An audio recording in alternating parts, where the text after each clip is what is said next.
Hello everyone, welcome to the club. Thank you for coming to today's stream. Today, I thought I saw something moving back there, but it's my light. Anyway, welcome everyone. Thank you for sticking with the ads that have apparently gone wild. Though I think it's different for everyone, so I don't know, depending, because I've noticed like sometimes if like my VPN's not on, you know, like I get different ads because like it's watching me. I think it's watching me regardless, but whatever. I'm almost tier 6 on all of Vatra's things. This is so exciting. Very close. Just a few more I have to do, and then you know I can finally start actually getting my gear. I feel like once everything's maxed out, I can actually focus on like, okay, these are the things I want. Of course I don't need any of this shit, so just give me a second.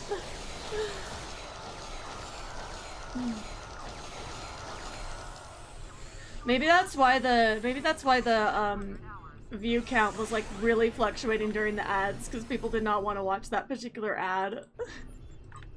Like I said, for all this stuff about like how, oh, these ads are targeted, etc., it's like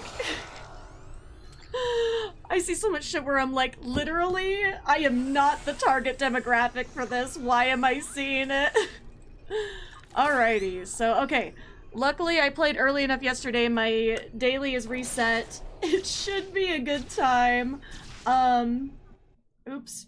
What did I do? There we go. Who has the things out?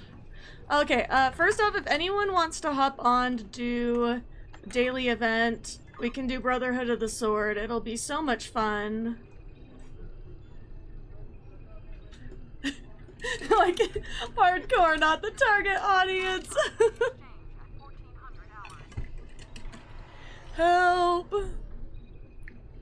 I would say, I feel like, you know, there's a point where, you know, everyone should be educated regardless of what parts they have, but there are some, like, weirdly specific things that maybe don't need to be advertised to everybody. Like, it's different to, like, market to a demographic and then, like, you know, reasonable education. Like, I don't know, it's like where you said it was specifically like for menopause. I have no idea what it's talking about, because I've seen some weird ads, but they're usually like, now here's the thing is, I kind of understand why I get really weird medication ads, because like, like, look, if anyone's like monitoring my internet usage at all, like, it's very obvious that I have some chronic conditions, so I kind of understand the random medication ads, but what I don't understand is how, like, they track so much information and it can't even tell, like, which condition I have. Like, and I don't know, maybe it's because technically some of it, it's like we actually, anybody else for the, okay, we don't have very many people today, so you know what, we'll just hop in for Brotherhood of the Sword and then dive into some sky shit, because that's what everyone's here for at this point. But anyway, my point was, like, my point was just like, it's like, look, I get, like, I finally, like, I don't talk about my specific diagnoses too much, because I think, like, y'all don't need to know that much detail about my life. But, like, I did technically finally get diagnoses, over the past couple of months, but some of them are really, really non-specific. Like, really non-specific. Seen similar on some YouTubes going through very gay subs with ads. Oh, going. I read that wrong. Remember, you need to deactivate all of the okay, devices I understand what you mean. They have the Daily Wires bullshit. Yeah, no, I actually feel like the more like leftist and Like, even like, not even like leftist content, like, even like if it's like liberal content, like, it's not even fully left. I feel like I somehow see more, like, bullshit, like, conservative bullshit ads. Like, especially for, like, local Utah candidates. Like, there's some people who are going really hard with the slander of the other candidates, and I'm just like, and for what? Like, this is so very clearly taken out of context. Like, it's very obvious, but it's just unfortunate because, you know, like, the old people who are voting, like, they're not watching that in a, like, you know, with a critical eye of like, oh, this might have been taken out of context. No, they're just like, we're just gonna go with whatever's in front of us. And like, that's the problem, is you target vulnerable people, and it's really not cool, in my opinion.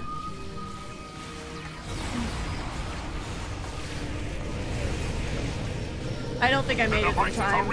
Yeah, I knew that. Initiate shutdowns at the same time. Someone by the other one? Better be. You have 15 There we go. seconds to disable the other two Iconian devices simultaneously. I think I cut my nail on something. I'm like, what am I... It's very sharp for some reason. Proceed to that location. Oh well.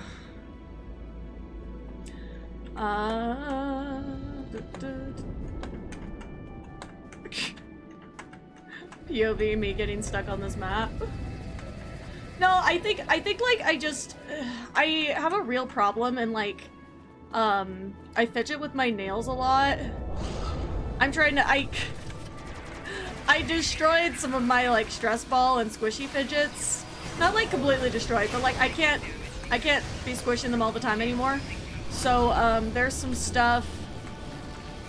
There's some bad habits I picked back up because I haven't had my fidgets. Cause I got a new really satisfying one that's like a popping narwhal, like, but it's like the tube. It's not like the popper things. It's like the tube. Disable the other two Iconian devices simultaneously. Oh, it's not up here. It's over there. No. Ah. You would think I've done this enough times I know what's going on, but clearly I don't, and I was not fast enough. Yeah. Synchronize and try again. Initiate shutdowns at the same time. I'll just You shoot have them. 15 seconds to disable the other two Iconian devices simultaneously. Damn it!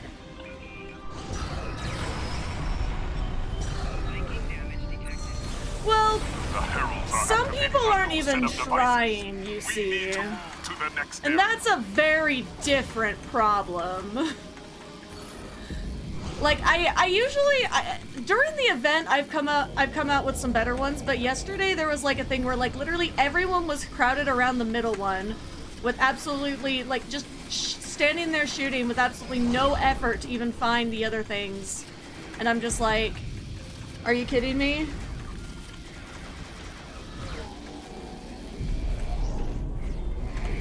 I just don't remember where things are. I'm trying my best over here to, you know, follow the instructions. You have 15 seconds to disable the other two Iconian devices simultaneously. Ah! Stop shooting me!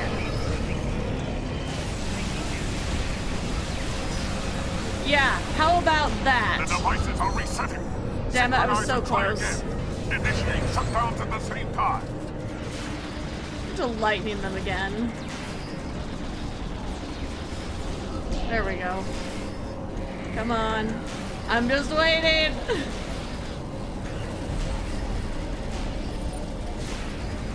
You have 15 seconds to disable the other two Iconian devices simultaneously. Let's go. Leader is here. Stop before it can break into the Great Hall. Oh wait. There's a stairway right there. Ha ha. Is it bad? This is one of 2 times I've done the event on a max level tune. I mean, you really, this is one of those things that is more about like strategy than like level. Like, you don't really have to spam your abilities as much to get by. I feel like I've only died like once in this event, and it was because one time like I went and stood by the thing and everyone else was in the middle, and I'm just like, I kind of just gave up at that point. Like, it was kind of my fault. I was like, why don't I just stand here if that's what everyone else is going to do?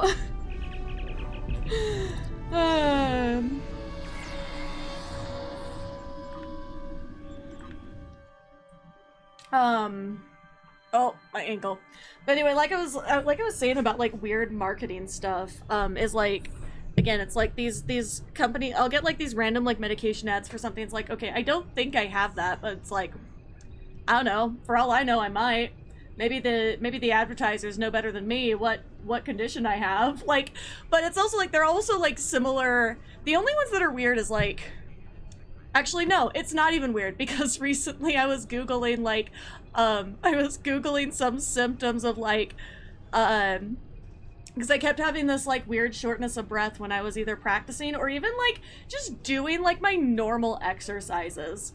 I'd be like doing my core stuff, you know, as mandated by physical therapy, and then it would be like suddenly my lungs feel like they're like closing up, and I'd have to like stretch out really weird like a cat almost in order to like breathe again. So that was a little strange, and so that might have been why the asthma medication commercials started, because I don't have asthma, like, but I think this is all a symptom of like frankly like still when I got sick like 3 months ago, that was like it was like I tested negative for COVID, but like I don't know, I have my doubts because I have a lot of long COVID symptoms now, but I also don't know if it's because like maybe I already had those before, and then if I got like some other nasty virus, like, you know, RSV goes around and like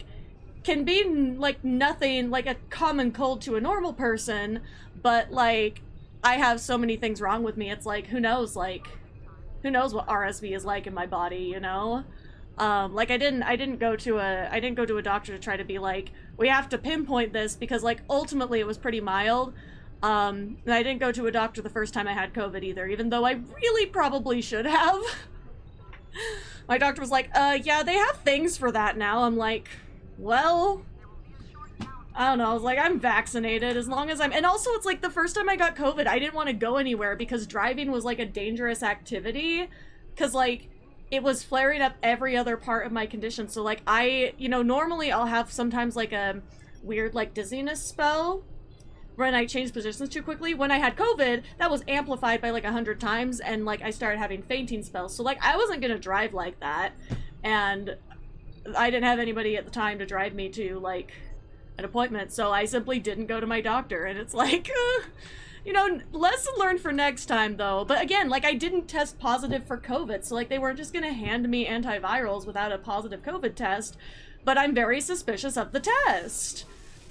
But then again, now here's the wild thing. Since Taria just mentioned, you know, having the same feeling. Here's the wild thing too, is that technically you can also get that, because I know this feeling because it's existed my whole life. It's just really common, like it's way more common now. That's also a symptom of just like anxiety. Like your body just kind of does like a tense thing and you don't even realize you're anxious, but then like it's just there. So I'm like, what is it now? What is it? Like, is it because I got sick? Is it because like I had COVID and the test was a false negative? Or is it like anxiety? Is it the thing my whole life? I don't know. I feel like it's probably a combination. It's probably like my lungs are still kind of recovering from being sick, because sometimes like I'll be singing and something just like weird will crack in my throat that's never happened before. So I think like my like respiratory system and vocal cords might still be a little bit sensitive.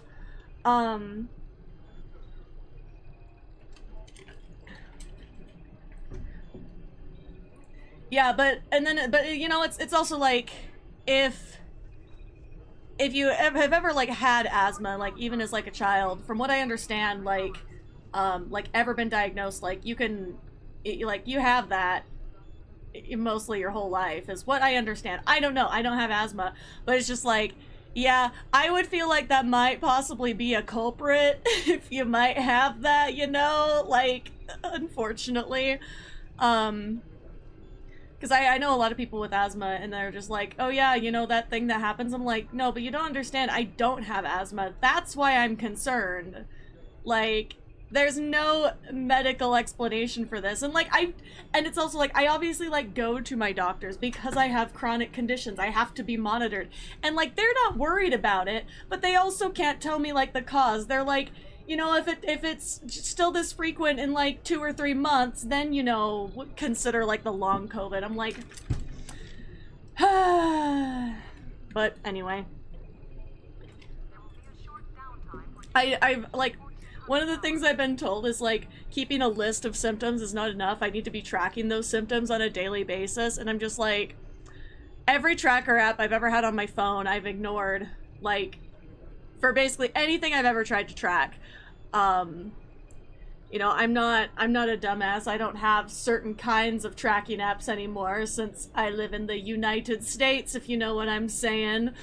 But like, I tried to get a symptom tracker and I just ignored it because it was on my phone. I'm like, oh yeah, I'm gonna go back on Tumblr instead of going and tracking my symptoms. So I'm like, I need to get like a physical notebook.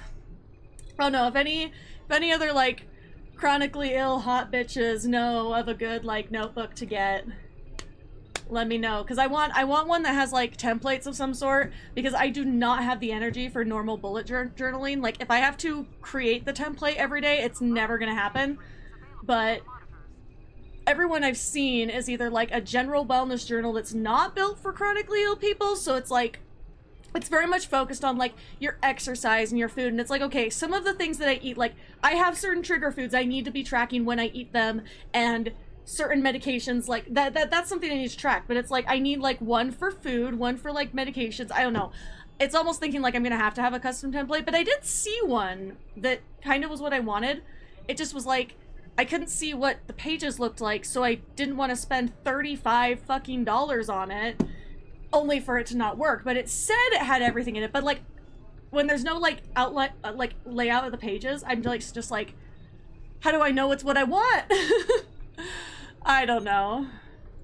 Yeah, and the thing too is that, well, I kind of understand, because like, I'm pretty sure it might have been like a small business product, but at the same time, it was like a 3-month tracker. Like, that is a lot of money for me. So, but it's also like, I'm willing to invest, but like, maybe not quite that much. Like, the only reason I'm willing to invest is because of the potential for it possibly cutting down on the number of times I have to see a doctor, because this will make it easier to track for the healthcare providers, as well as I can take that same book to every doctor I go to and be like, oh, sorry, I got a little bit too animated there.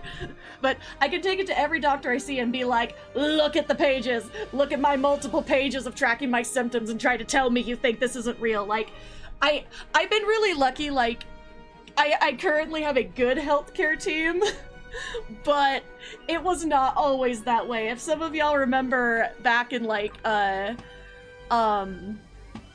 what year was it? Like, 2022-ish was like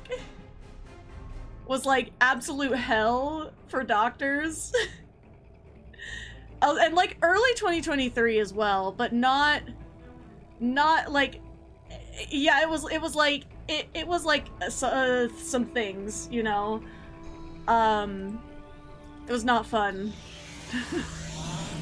But I've been dealing, like I said, I don't want to put down anybody else's struggles, because I know that there are so many ways that I could have it so much worse in terms of my struggle with the healthcare field.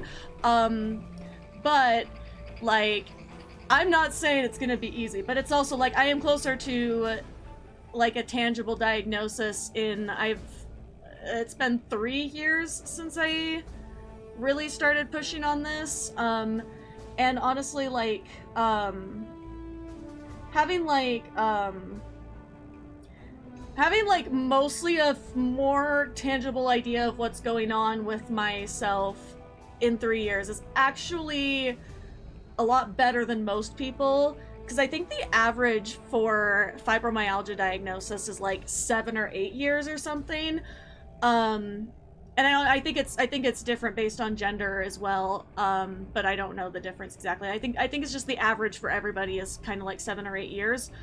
And I was like, and then, you know, that is one diagnosis that I did actually get. Like, that is a tangible thing, but it's also not helpful when I also have arthritis at 25 years old. I feel like there's somebody who thought I was like 22, and I was like, no, like, I will clarify, I'm not that much of a child, but I also, like, I'm too young for this shit, you know? But yeah, it's like, they can't even tell me exactly which type, so, like, that's not even something that's like, oh, I'm keeping that to myself. It's like, no, I genuinely don't know at this point. It is just some form of it that is likely an autoimmune sort of thing, but they don't know which one, so they can't really put me on anything for it, so I just get to have, I just described my joints a little bit ago as turning into stale marshmallows. It's like so cursed, but you know what? I think it's the most accurate way like I've ever described them. It's like, no, with extended use, my joints will become somewhat like stale marshmallows. Like, they kind of get a little bit swollen, but then they get like stiff. Especially, well, when I first wake up, they get really stiff, and depending on the day, but then it's like, then you put on top of it that like my connective tissues are not right. You get like a perfect storm for like some of the worst pain imaginable. Like, I obviously, like, on here I'm chilling, but that's because I'm on my pain meds, you know. But yeah, it's like, that's why it's like I can't. I was like, I want to stream more, but I'm like, I literally can't, because I play Star Trek Online, which is a huge, like, spammy game. Like, and then my thumb like, literally, even right now, one thumb is bigger than the other. My spacebar thumb is bigger than the mouse hand thumb. Oh, this is so cursed.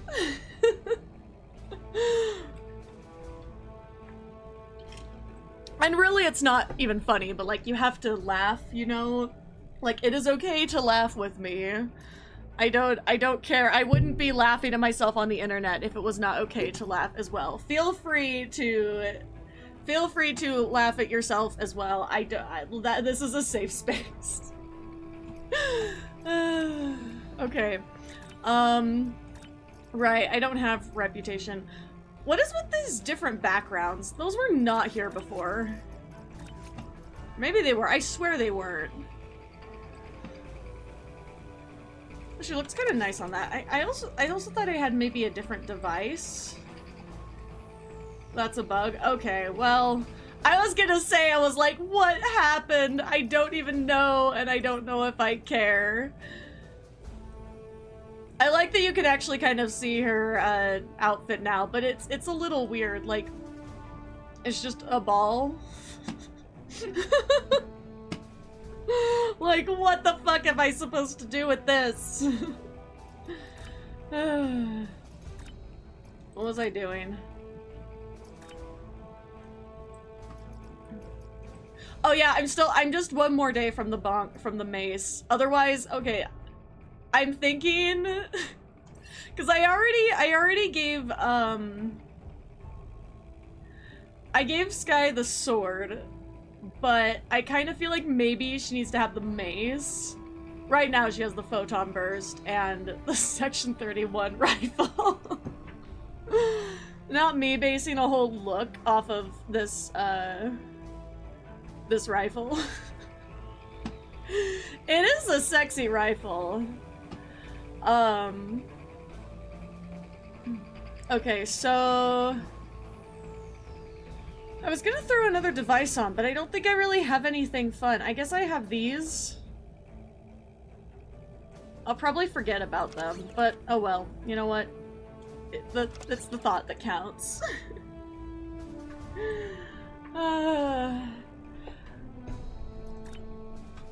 Oh, so is it not just a slash, like a slash back and forth weapon? It actually has things? I will say I didn't look at it that close. I was like, hey, look at that. There's a maze. Okay, wait. So I'm in the Dyson Sphere arc.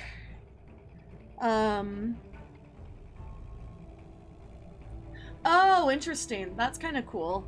I know. I'm really excited to try it out. Cause like, you know, I kind of had like thoughts about the photon burst too. I was like, well, what if this isn't as fun as it is in Elite Force? And then I was like, no, it's fine. It's not. I feel like the photon burst isn't the best. Like, you kind of have to use it as like a secondary weapon, but it's still a fun weapon. Like,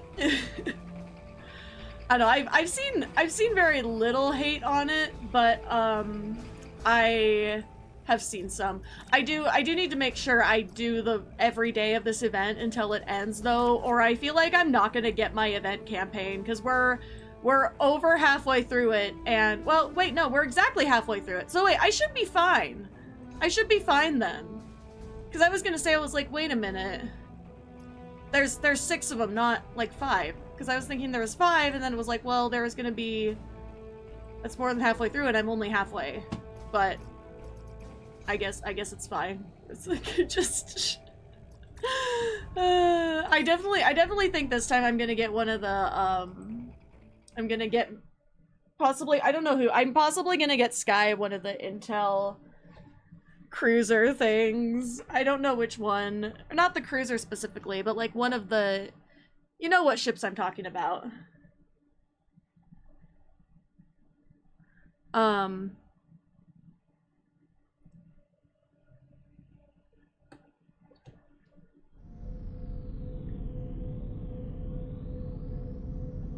No, the Section 31 like Intel ships that are sexy. Oh my god. Okay, so I have to tell a funny story. So okay, so I mentioned last week, right, how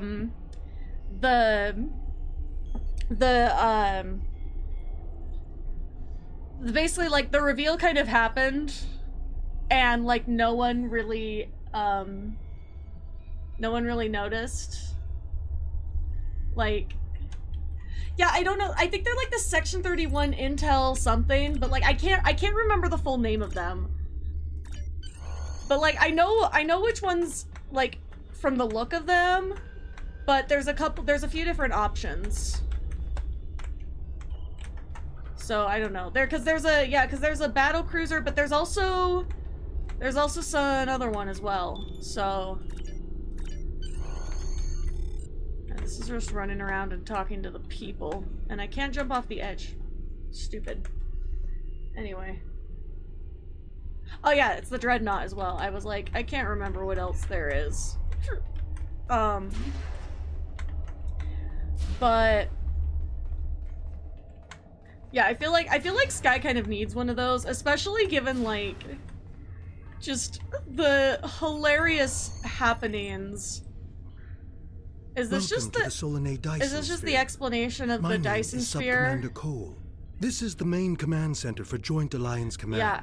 No, it won't let me. Task force willing to work together toward a common goal. For now, I know how the Dyson gateway Sphere to get here works. is in Republic space, so the Republic is taking the lead here as well.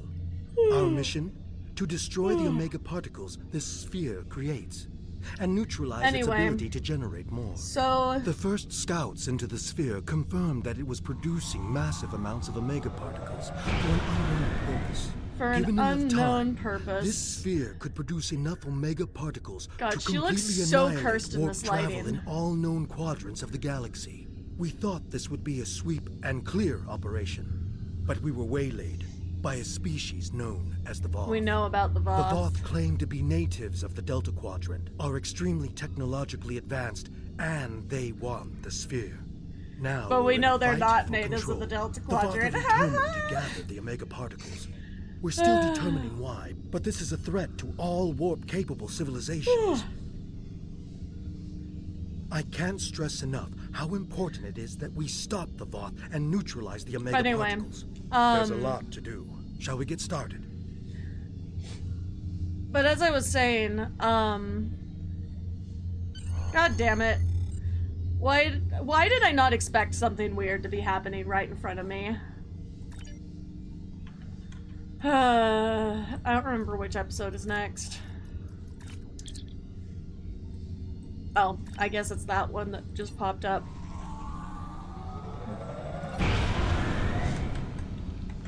Damn, is this the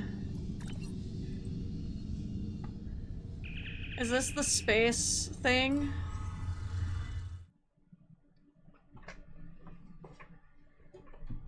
Okay, but like I was saying with this hilarious turn of events in the tabletop thing. We run missions here from... Okay, yes, I know how the spear works. Alright, let's fly my pancake over here.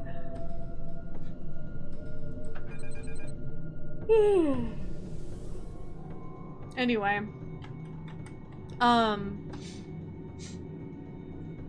Like I was saying, basically the whole, like, undercover reveal plot, like, technically happened at the last session, but we're kind of, like, in, like, a weird spot now, because when we originally conceptualized the GM rotation, it was supposed to be that it was mostly episodic, except for, like, the campaign I was doing because it was a prequel, right? So it's in, like, a different timeline, obviously. So that it wasn't too confusing, but now it's like we've got technically, we realize we're like, technically this other, one of the other GMs has something going that's like, basically like taking place almost like in its own like pocket dimension, because like we can't carry on week to week with the knowledge that we have from that one without it being like insane, you know? So we're like, what do we even do with the fact that like some of the characters know something no one else does? Like, what do we even do with that? We don't fucking know. Like, I don't know.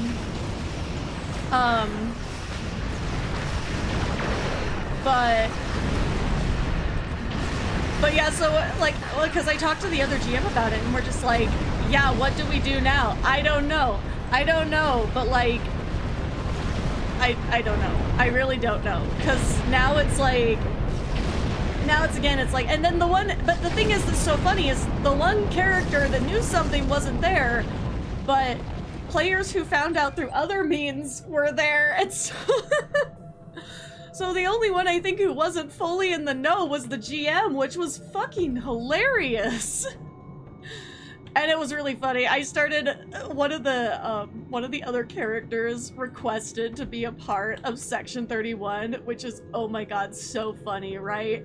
Because like, this is like a very much like, this is a person whose character is very much like, sort of like a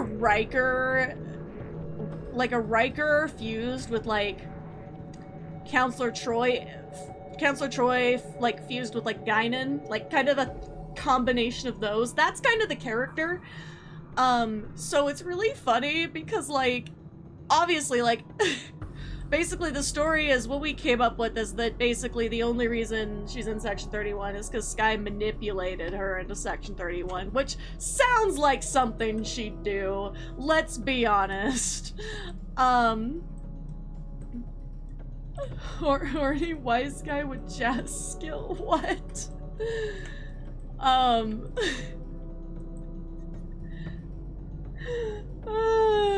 That's cursed. Funny, but cursed. Okay, where the fuck am I? There we go. There is where I'm going. Can't move in my pancake.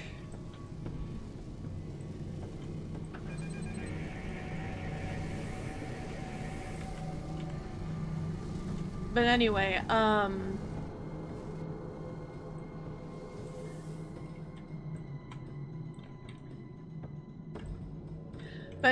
like I was saying though, it's just like, it worked because it's a very Skye thing to do, to be like, yeah, Section 31, because honestly, like, I think a lot of it as well is I think she also suffers from a bit of like deluding her own self in order to cooperate with this shit, because otherwise she's kind of like she's kind of like a very like weirdly conditional pacifist, where she's like, yeah, no, killing is always the line, like you shouldn't kill people, but like if someone else does it, like, you know, is it really that big of a deal? Like it's just so terrible.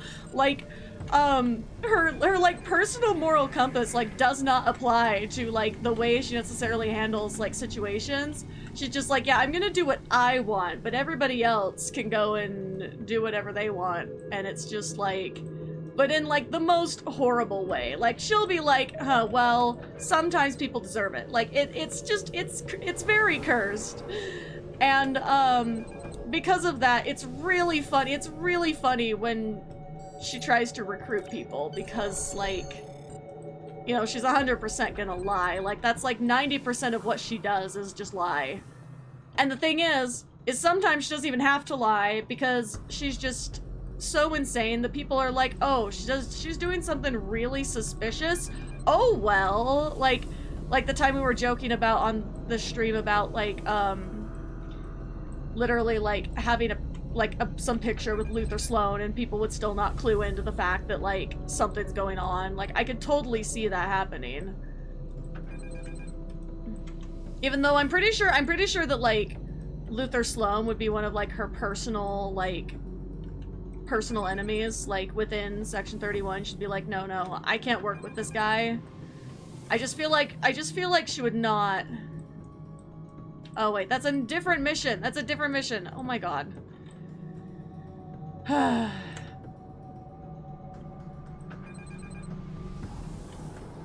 just feel like I think she'd be like too wrapped up in her own sort of like fortress of her mind to be able to work with Sloan like in any like productive way, basically. Whatever. Congratulations, Admiral. Alright, contested zone. Is that where we just go turn around and go in here? I think so.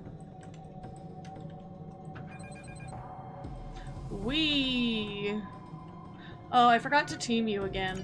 Hold on.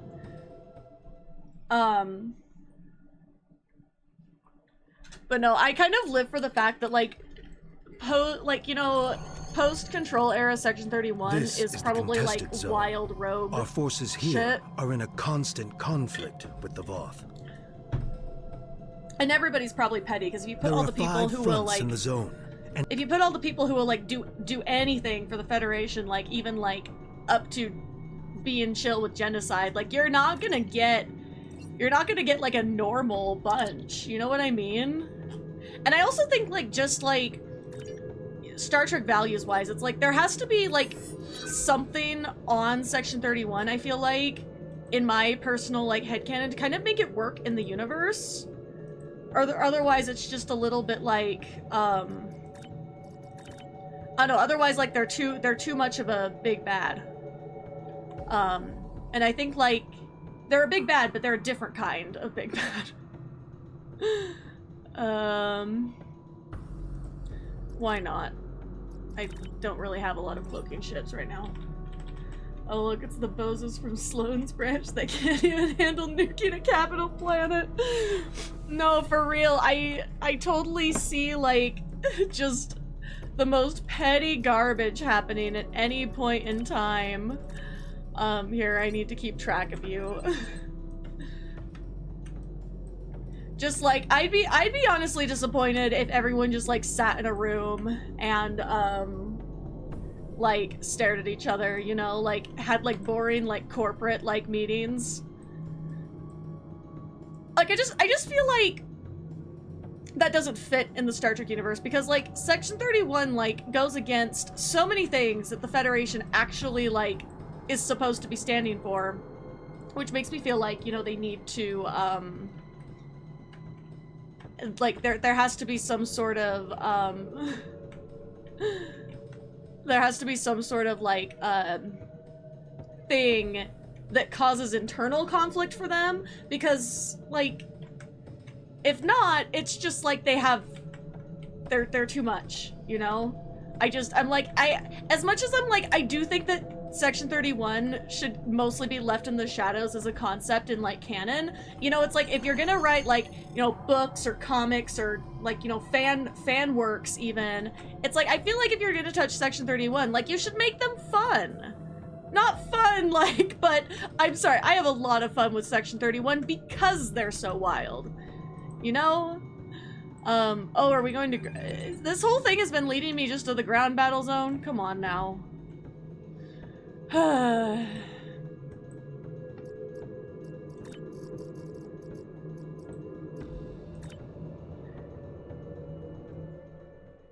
Imagining their meeting is just that scene from the UN meeting from the Batman 66 movie.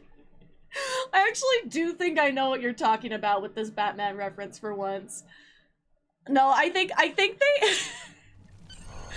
You hear me out. This is the VOD Battlezone. Damn it. Our goal is to take control of at least one Omega particle silo. God, Here's I love the this fire is a map targ. of the Battlezone. There are 3 regions, each made up of multiple capture points. No, when the I VOD honestly hold feel a capture like... point, it is red.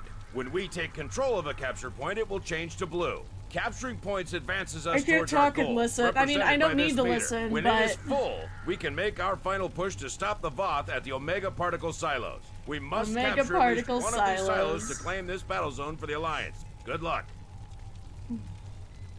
I feel like it's... I feel like Section 31 meetings would be like... I mean, it's probably like... I feel like the starships are like mostly normal. They're like mostly. Because I feel like it's kind of like... Okay. So now we have to do ground battle zone. Or wait. No, this is not the ground battle zone. This is the What does it want from me? Whatever. Okay. Okay, so what I think the meetings are actually like is like I said, the ships are mostly normal. But then when they're in like the conference room, it's like the lights are all like dimmed. And then there's like the most like dramatic, okay, actually, you know what? I present Section 31 theater kids. Okay, but I'm sorry. As fucked up as everything Sloan did, his style is very theater kid. Very, very much.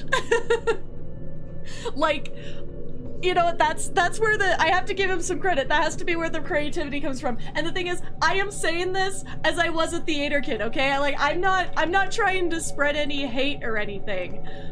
But, okay, wait, that's the tower. So I'm trying to go where...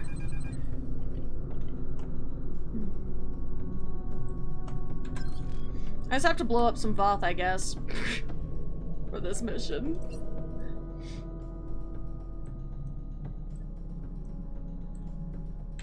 But it's just, it takes so long to get there.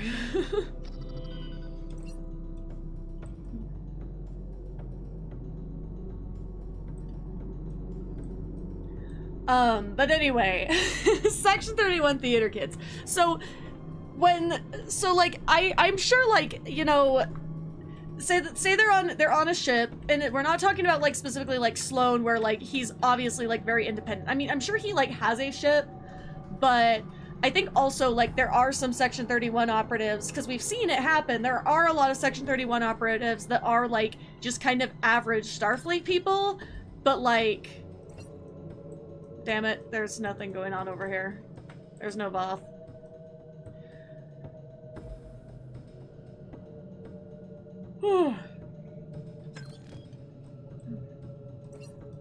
Wait, if all the towers are there, why is the overall control this low? What's going on?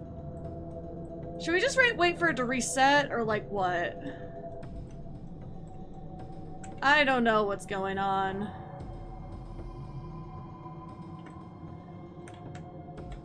I'm just going back over here, I guess. I need some Voth.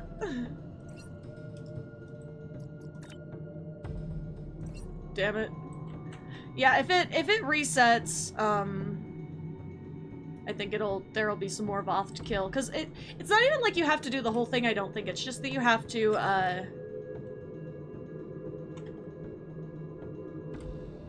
oh.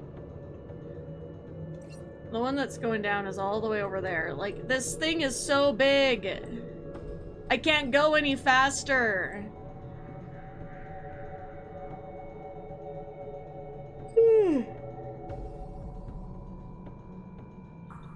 Wow, that didn't even take long.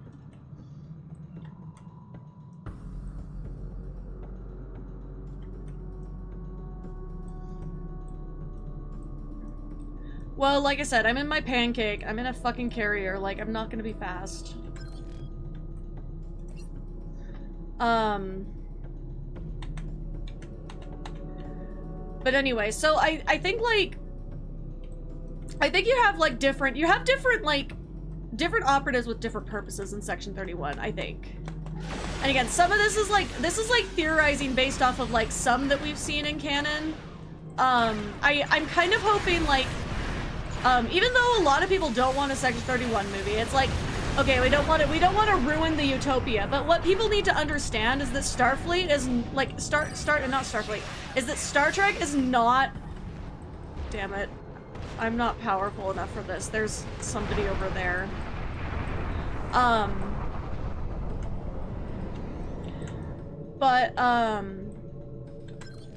Basically, it's like Star Trek is not about, like, the future necessarily. Like, it is about the future, and it's nice to look forward to the future because we should be doing that. And, like, you know, if we have too much, like, just full-on dystopian stuff, it doesn't give people hope to actually work towards a better future. So in that case, I feel like,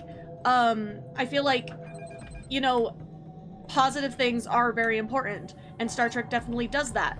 But at the same time, it's like, Star Trek is not just about the future. Star Trek is also about the current world we live in, and unfortunately, we live in a world where Section 31 is like the kind of thing that happens for realsies. Like, there is always some people behind the scenes. Now, it's funny because sometimes I don't even know if, like, Star Trek writes this knowing who they're writing about. But, you know, if you look at, like, in history, it's like every major, like, political power has something like Section 31 going on, whether it's like the CIA or it's like, you know, and any of that stuff. It's like there's always, like, something that, like, the powers in charge are doing that is not, damn it, there's not even time to shoot at them. God damn it. If you could just one-shot ships, I am not at the level for this. And this person's faster than me, it seems.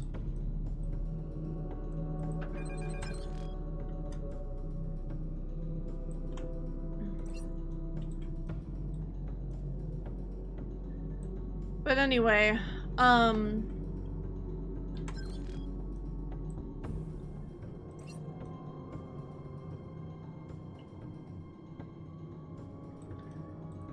wait, they're all here. They're all over here. Oh my god. I'm gonna be doing this mission forever. Kinda wanna skip it, but then that would go against my whole, like, concept of doing Sky story stream. I'm not fast enough for this. Damn it. Some players even left, but it's like if you're max level and, like, have a one-shotting build thing. I thought the number went down in the instance. Because before it was like 19, so now it's 17. But hopefully instance too, because I'm done with this. I'd rather blow up multiple times than not be able to get any points because the enemies are, like, two-shotted before I can even get over there. No, it's like there's like nothing to it anymore, in my opinion, but, like, you know, do what you want to do. But it's also like, in a zone, it's like my one gripe with doing the battle zones like this is like, if you need to do them for the story, sometimes you can't, because at the time you get to the story is not the time that you have the build to compete with these people.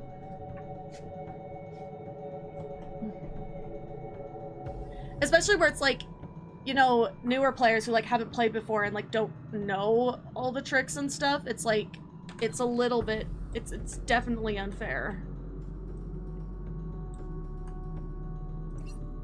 Oh, wait, where's the Wasteland Tower? There's the Wasteland Tower. I'm sorry, is that an RRW MAGA 3? Fucking done.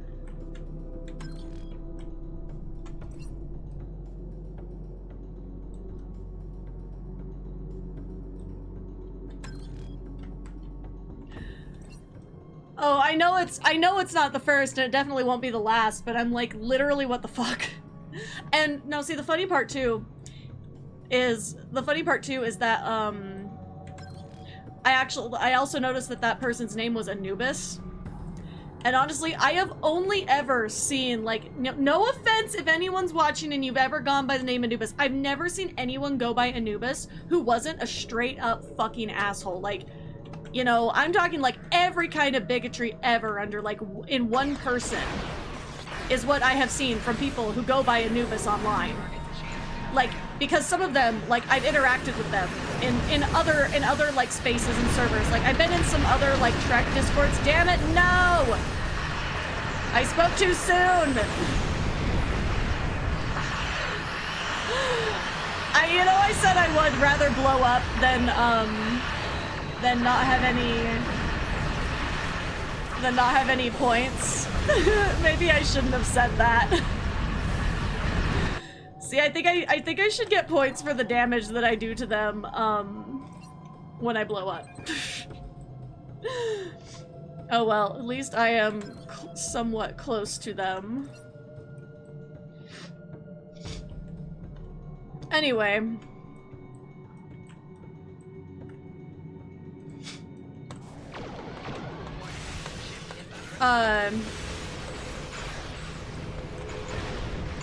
But like I was saying, it's just like this weird phenomenon that I've noticed. It's like, why Anubis? Like, why did you pick that name of all the names? And then like, why did you choose to be a dick about it? I don't understand. Like, why? And why is it like multiple people? Like, why?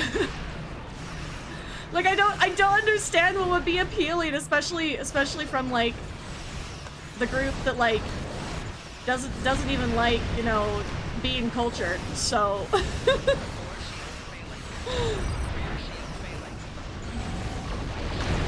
damn it, no! I can't use my team yet. There we go. Have I got much of anything? No, I haven't gotten any hits, or not enough to kill them.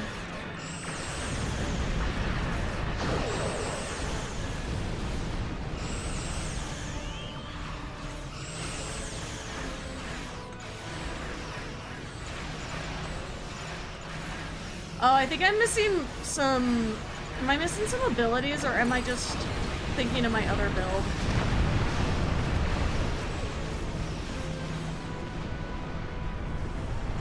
Plasma circle! Oh, no, they're all gone.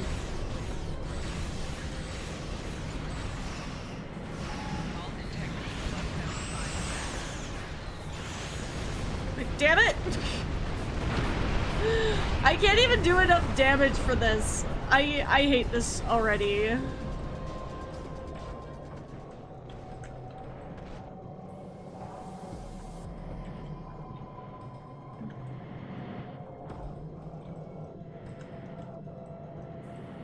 Or is it not?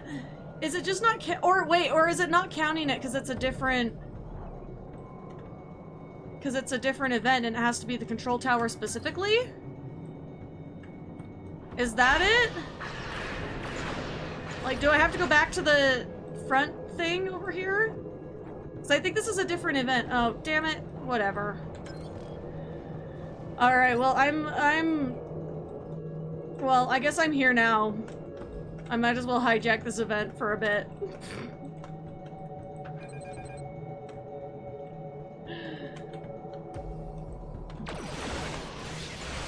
There is one tower that's, wrong key. There's one tower that's, like, down, but I bet by the time I get over there, it won't be anymore. And there will be no more Voth to kill. But I was like, I don't remember the towers being that difficult either, so...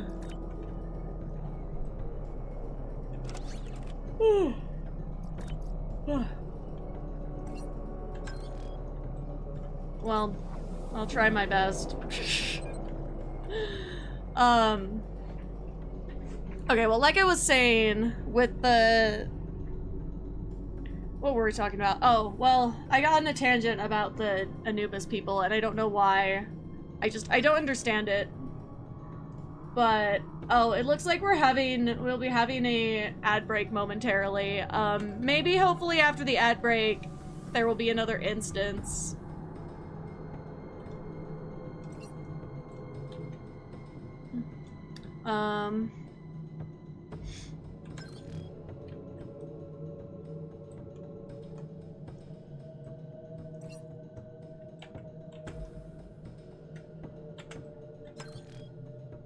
I think we should go back to the Section 31 theater kits, though, because that was really funny to me.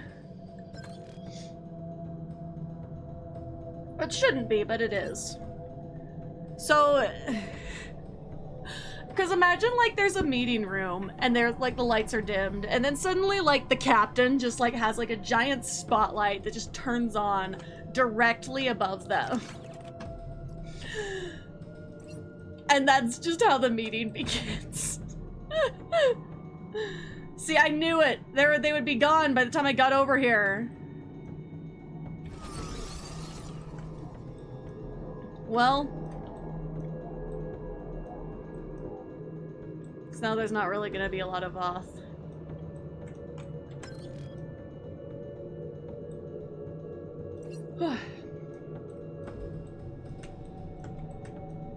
Oh, not the sports ads.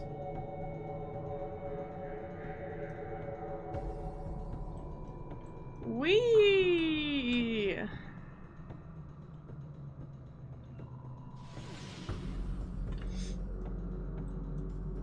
Well,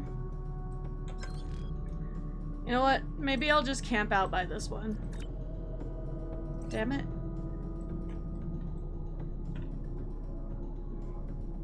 I'll just go outside the zone and watch it until some Voth come back. This is cursed. But if there's no other instance, how am I supposed to get any kills when...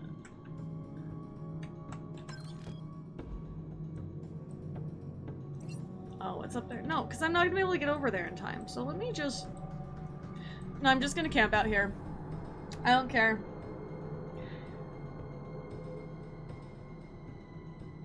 Whew. I'll camp out here and either wait for another instance or just, like, wait until the Voth come back to this tower eventually.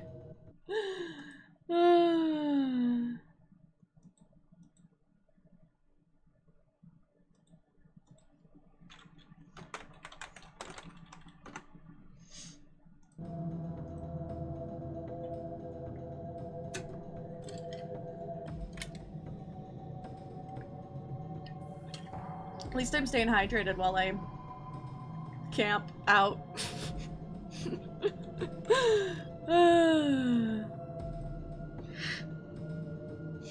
Well, at this point I could have made it over there by now.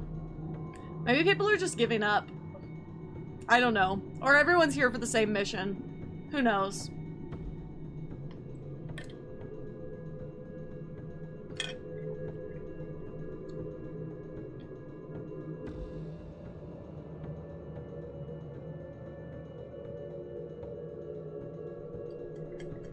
Vothy Voth! Come out wherever you are!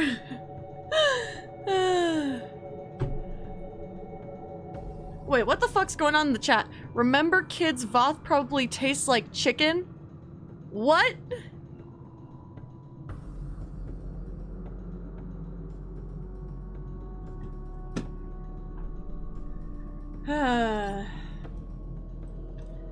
Well, I'm still camping. For those who are rejoining us after the ad break. I was like, what's the point in me going on a break? This is the break. I have to watch it.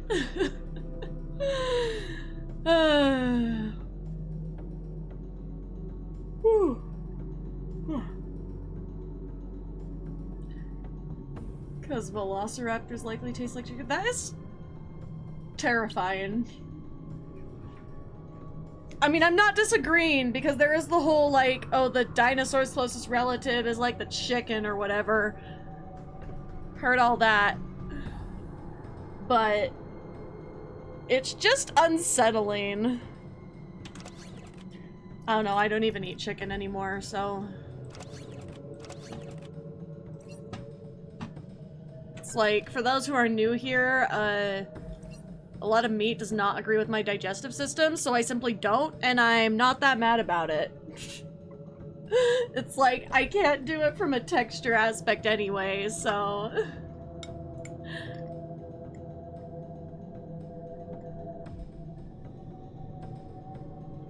Well, I thought there was like evidence they found that like dinosaurs were probably more like feathery. Now I don't know about the Voth because like they evolved weird and everything, so like the Voth could have scales, but I don't think dinosaurs might have had like, you know, like a feathery sort of coat and not been as like reptilian. I mean, there's also stuff, it's like, you know, when I took like a whole like dinosaur class in college, and there was like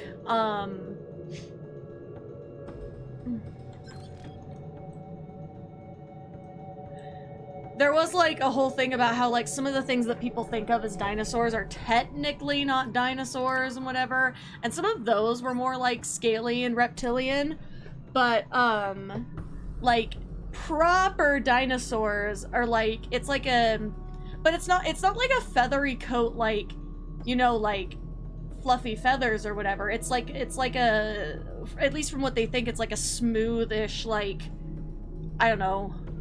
It sounds weird. It's kind of unsettling. Yeah, I don't know exactly. But again, there's also a lot of debate about it because it's not like, I mean, it's not like we can just go like find out, you know. Okay, so the waste tower just went over. I bet there'll be more Voth coming from this one soon. I'm just gonna keep my camp here. Oh, this is so cursed. But funny. Like I said, I never promised anything other than entertainment, like.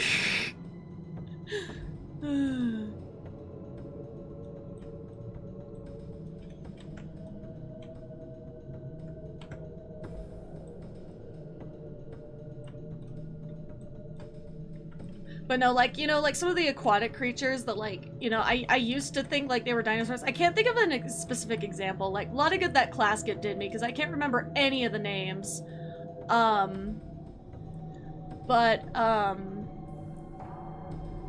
Basically,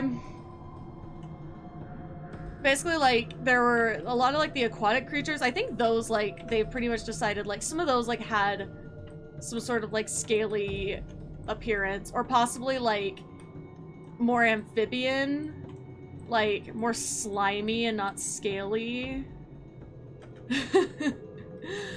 But, generally it's, like, those are, a lot of those that, like, look kind of like dinosaurs are technically not dinosaurs. I don't know, it gets very complicated.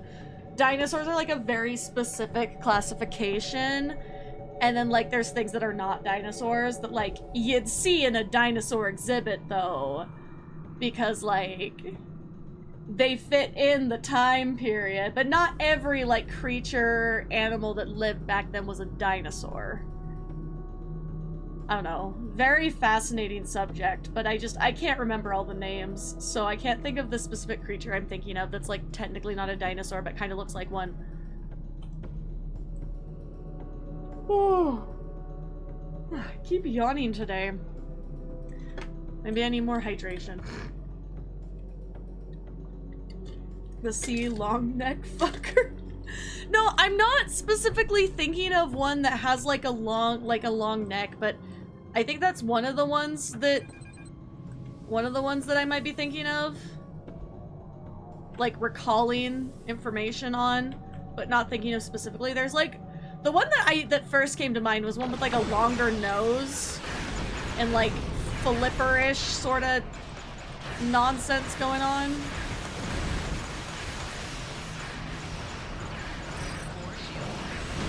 Oh fuck. Oh fuck. No! They're killing all my fighters! Fuck no!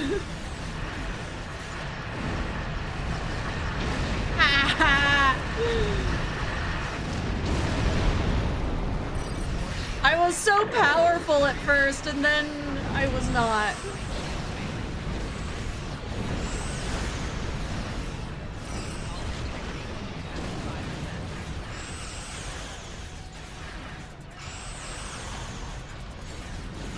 Okay, there we go.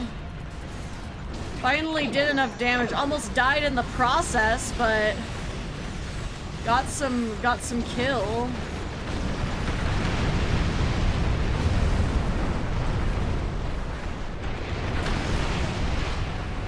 Come on, I need like one more. What is up?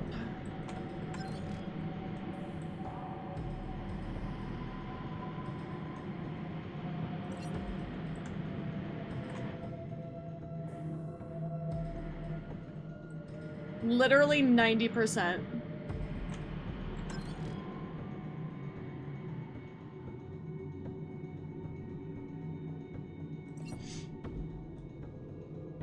Maybe I should go over here. I don't know. I don't care about winning. I just want to finish my mission and then I'm out of here because I'm done with this shit.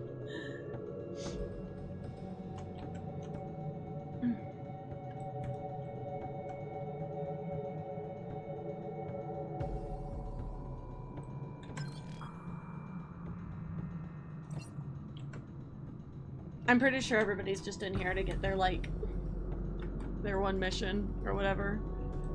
Is this the last? I can't remember. Is this the last one in the... Yeah, because the next one's, like, a real mission. Sorry. A real mission. I know one of these is, like, a single player, so...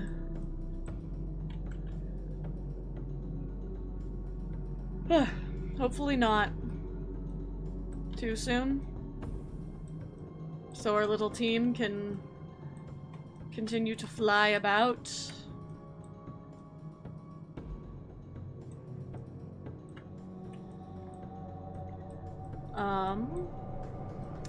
Where are the Voth? Oh, I bet that this guy got them all. One more Voth. Actually, wait. No, never mind. I am simply going to make my way over to...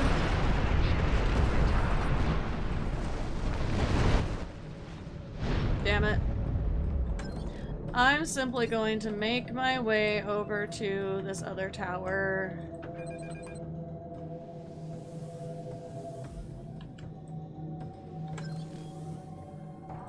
It's like I'm going pretty fast and it feels like I'm making no movement, but such is the Voth zone.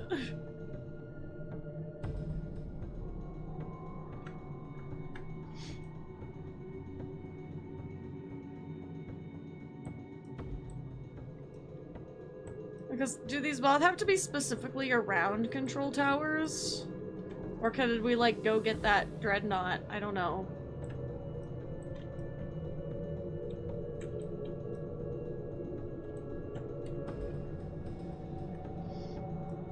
Not the extra combat pet. Oh wait, fast, fast, fast. Let's go, let's go.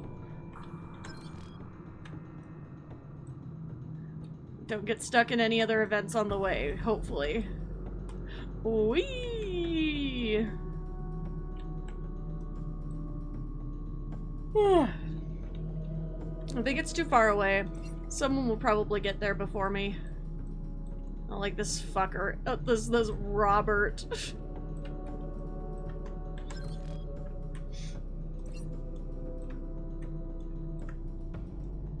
Damn, how is everybody so fast? Like, I can't go that fast with evasive maneuvers either.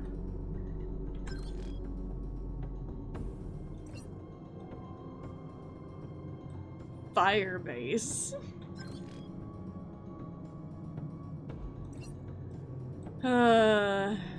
5 hours later when I'm finally there.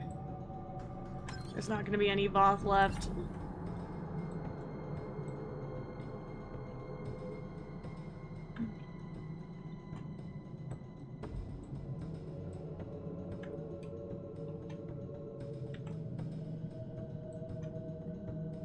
Well, when you're in a carrier, it's like, you can have the top engines and still, like, okay, wait, we might make it. There might be enough of them. No, never mind. Never mind. There might be enough. Come on. Just enough. No! They're already gone! That was a whole, like, giant-ass ship. What in the hell?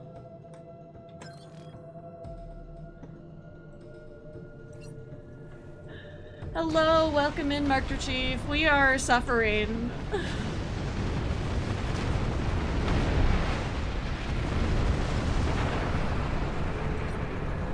Anyway. Hey, this is our tower. Everybody else can fuck off. Damn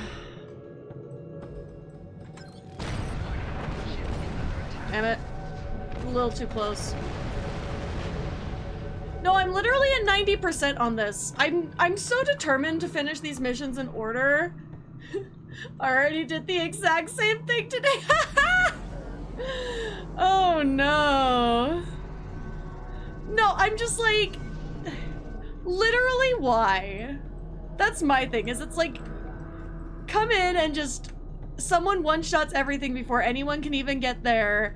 When this is like a mission that you have to do to progress unless you want to skip it.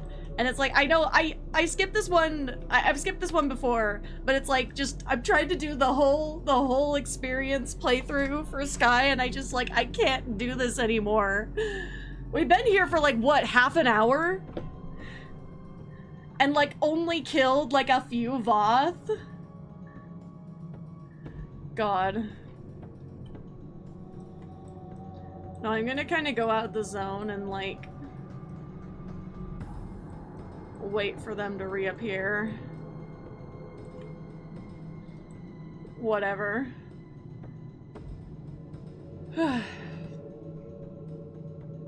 I hate it here.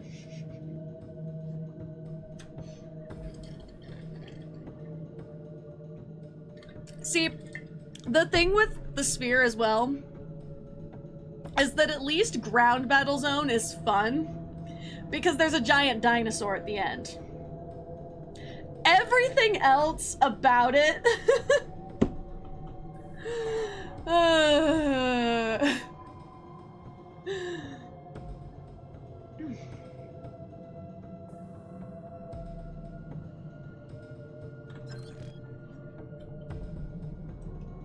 I do not want to be here anymore. Do we get an instance to hop into? No, we still did not. And there's even less people. Less people fighting for the same number of Voth.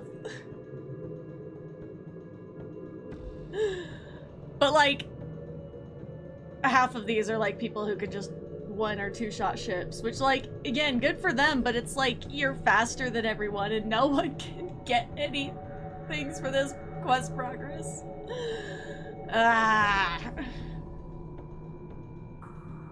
But that's the thing is, do the dreadnoughts count? I don't know, it's probably not gonna matter because, the high DPS people are just gonna immediately kill them all, but...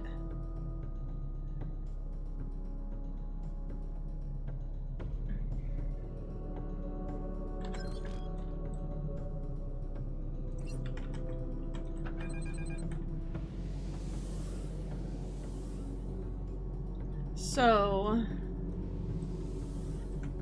I said I don't know if this counts or not.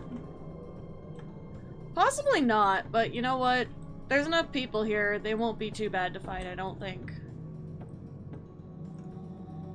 I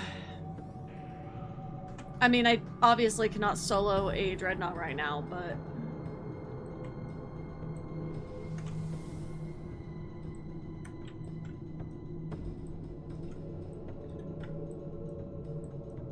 Oh wait, there's more of them. I'm gonna try to go from behind to hopefully get some fighting chance. No. Stop it!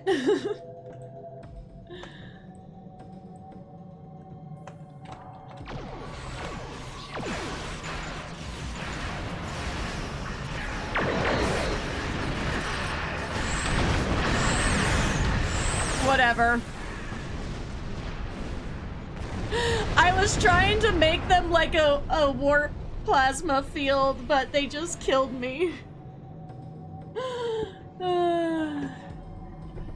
Okay, well... I'm gonna go back to camping where it's safe anyway, and everyone else can deal with that. Oh wait, no, I'm just gonna go to the closest one. I'm not gonna make this mistake again. I'm not gonna try to go all the way to that one that's already down, because eventually all of them will be. I just have to wait for the industrial one where I'm going to get there, but it's fine. It's just like when you hit this mission, it's not like a max level kind of story mission, you know? I'm like, what is the point?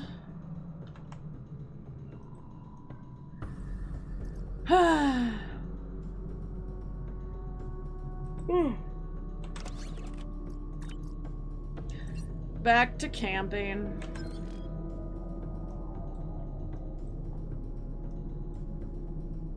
Unless no one ever goes there, then we could go back to this one, but something tells me we don't have to wait very long. Though I don't know, they're 3 out of 4. God.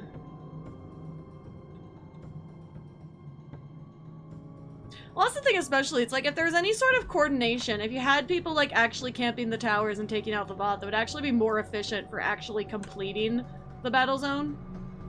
But I don't think this is a game that cares about, like, real teamwork, ironically.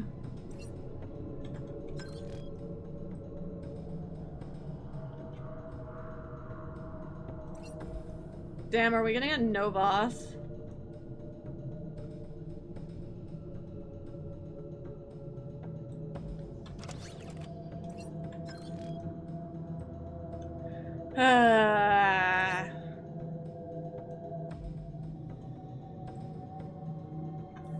Really? We picked the one with the very last, that's going to be the very last to get attacked.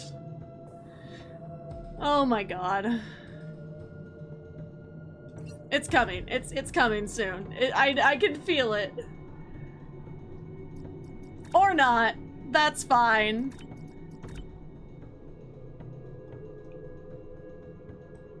Come on, they've got it. It's still going down. There's gotta be...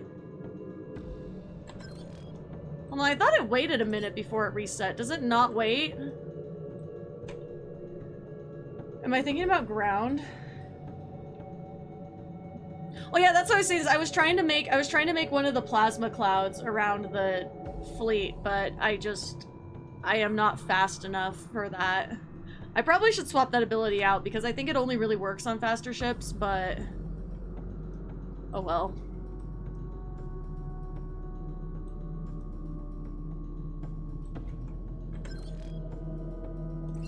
Come on, really? Every other tower. Where is my fucking VOD? No, get out of here. You are not wanted.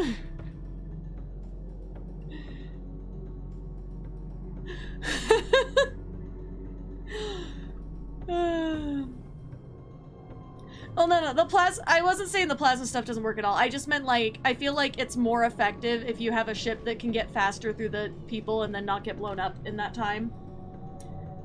Just ideally. No, stop it with your fucking fireworks.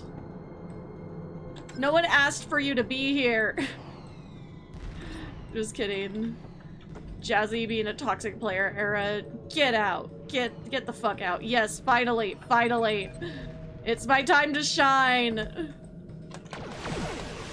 Fuck off.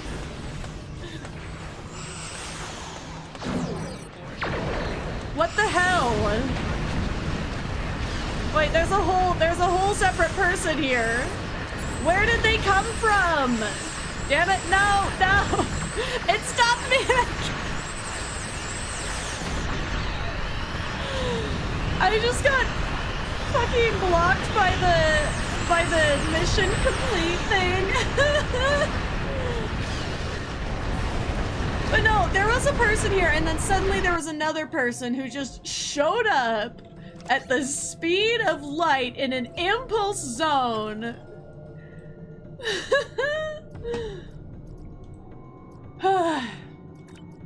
No, I need to get better at actually testing my builds out before it becomes a problem, but also like I have said before, I thrive on chaos, so why would I do something logical?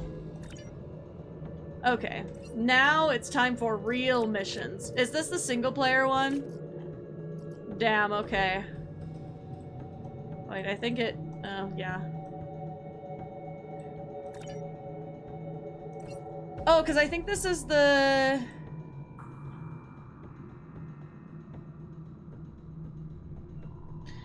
Because what's the mind meld one? Am I thinking of the right one?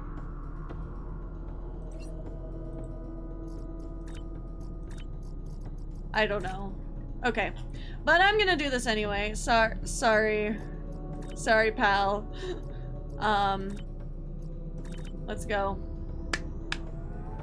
Mind meld is Delta Quadrant. Is it? Oh, right, because we're... Wait, no, because the Undine are here too. I get so confused on what's going on where. Anyway, I'm gonna be right back. I'm gonna try to... Yeah, maybe I'll run the ad break now so that it just resets the pre-roll timer again. But I gotta go grab something real fast, but I will be right back.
Alright, I have returned, it looks like just in time.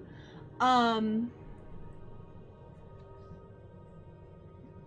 it's at the start of Delta Quadrant. Okay, I'm sorry, I missed some of chat. So yeah, it's the start of it.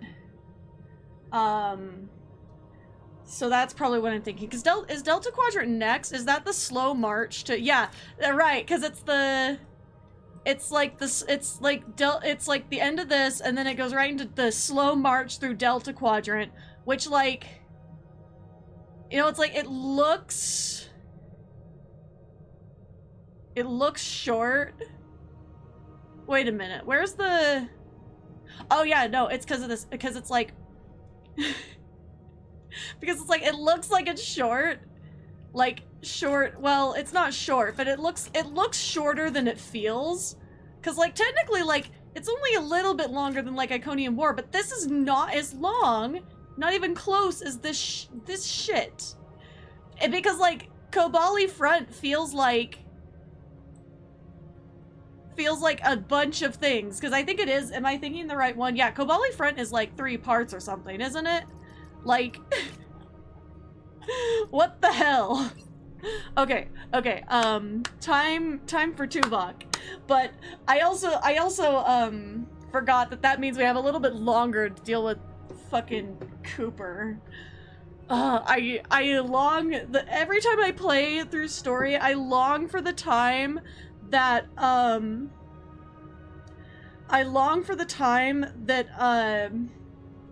he just reveals himself and he's no longer our problem.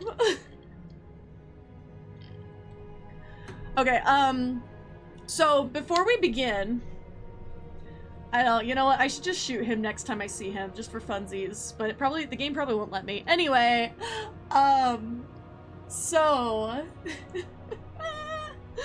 anyway,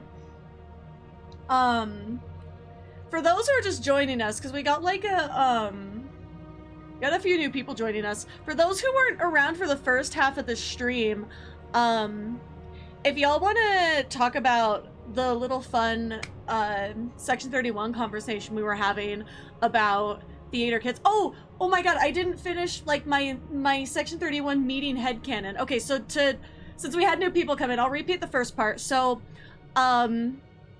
basically, I'm just thinking, I was like, Section 31 theater kids was the concept. Because I feel like in order to come up with some of these wild ass plans, like war crimes aside, I feel like there are some types of theater kids, and this is coming from a theater kid, like, don't get me wrong, like, I feel like there's some theater kids that could be convinced to do war crimes if like, you know, it was dramatic enough. Like, unfortunately, because I'm just thinking, I was like, okay, Section 31 ship in the meeting room, and like the lights are all dimmed. Like, this is a normal starship mostly, except like, you know, so like normal Starfleet conference room, but like the lights are all dimmed. And then suddenly like there's just like a spotlight that like comes on right above the captain, and that's how the meeting begins. Welcome in, Death to the Opposition. You're just in time, we're talking about Section 31. This got dark. Section 31, agent doing a musical to torture a true lay member. No! I'm sorry, it's not that funny, but oh my god. Okay, but I also said, I was like... Okay, so one of my personal headcanons about my Section 31 character here is that, and for those who are new to Sky's character lore, eventually I'm gonna be making some YouTube videos on her lore, because like, this is a character I've played in TTRPG. Obviously I made a STO version of her. I kind of hesitated to make an STO version because I was like, I don't know if realistically she'd ever be a captain, but also I'm like, sorry, she's fucking hilarious, and it would be fucking hilarious for her to be a captain, so here we are. And also it means I get to talk about her on stream more. So, also, like, she was originally part of, like, her own her own IP, like her own universe that was all my own. And then I was like, you know what? I'm never, like, the web series failed. I was like, I'm never gonna publish this novel because it's too much of my child to publish. So it's like, you know, I'm just gonna do what I want with her. Star Trek universe, original stories. She's just for fun, you know. But she's also kind of like terrible in so many ways. I love her, but she's kind of the worst. Like, she's only probably slightly like slightly better than like Garrick, for example. And you know, we know Garrick did like some terrible things. It's just like Sky just has more limits. But the thing that really the thing that really gets me is like, one of my personal theories is that I don't think this bitch would ever be allowed to like do like interrogations, for example. They would never allow her to do interrogations because she's not necessarily like completely non-violent, but she's like, she would not like want to like hurt somebody in the way that like I feel like Section 31 would want her to. And I feel like if they let her do interrogations, and I'm sure like they have occasionally let her, it would become like she'd probably end up like banging the prisoner or something absolutely fucked up, like. And it's like, and it happens like one time and they're like, we're never letting her do this again. But you know, the musical thing is also like got the wheels turning. So Admiral Tuvok from God. Starfleet.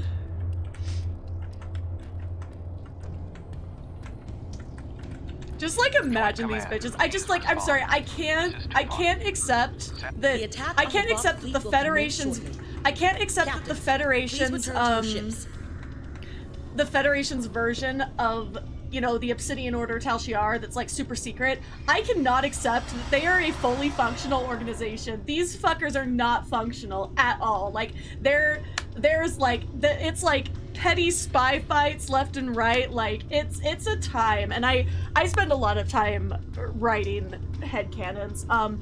Do you have them written down somewhere? What in particular do you mean? Because I mean I have been public about having an AO3 that I am very careful what I put on, but also it's like, you know, if I want to talk about like my dumb shit, like I have to kind of have some receipts of the dumb shit. So I have an AO3 account, Jazi writes, and I also have Jazi Trek. Jazi writes the pseudonym thing, or the pseudonym, I don't know how you say that word to this day, and I can't say the shortened version of it that AO3 uses. I can write it out, but it's like I can't say it. It doesn't form in my mouth. Also, thank you for following. Welcome to the club. Sorry, I missed the notification. But and what, Murder Drone K? Huh? Yeah, Archive of Our Own, AO3. So the only reason I have two different names on AO3 is because it's the same account. But Jazi Writes is for whatever I want, and Jazi Trek is specifically for like safe for work, like nothing more than like PG-13, because it's originally what I put my little story for my Star Trek club on. So I was just like, you know, rather than expose people to the Black Butler fic I'm also writing that kind of has been neglected for a while. I wrote like 10 chapters and I only posted like 4 of them because I wasn't happy with the other 6, and now I haven't edited it in like months. Anyway, but I like AO3 because like it has the flexibility that like you can technically stick like original work on it, and it's like you don't, you know, there are some. The mission. Our fleet will engage the bomb to help keep them distracted, but to avoid detection, you'll speak with the logistics officer. Let's fly too close to the sun, because we already know what's gonna happen. But anyway, something like stuck in my throat. Oh my god.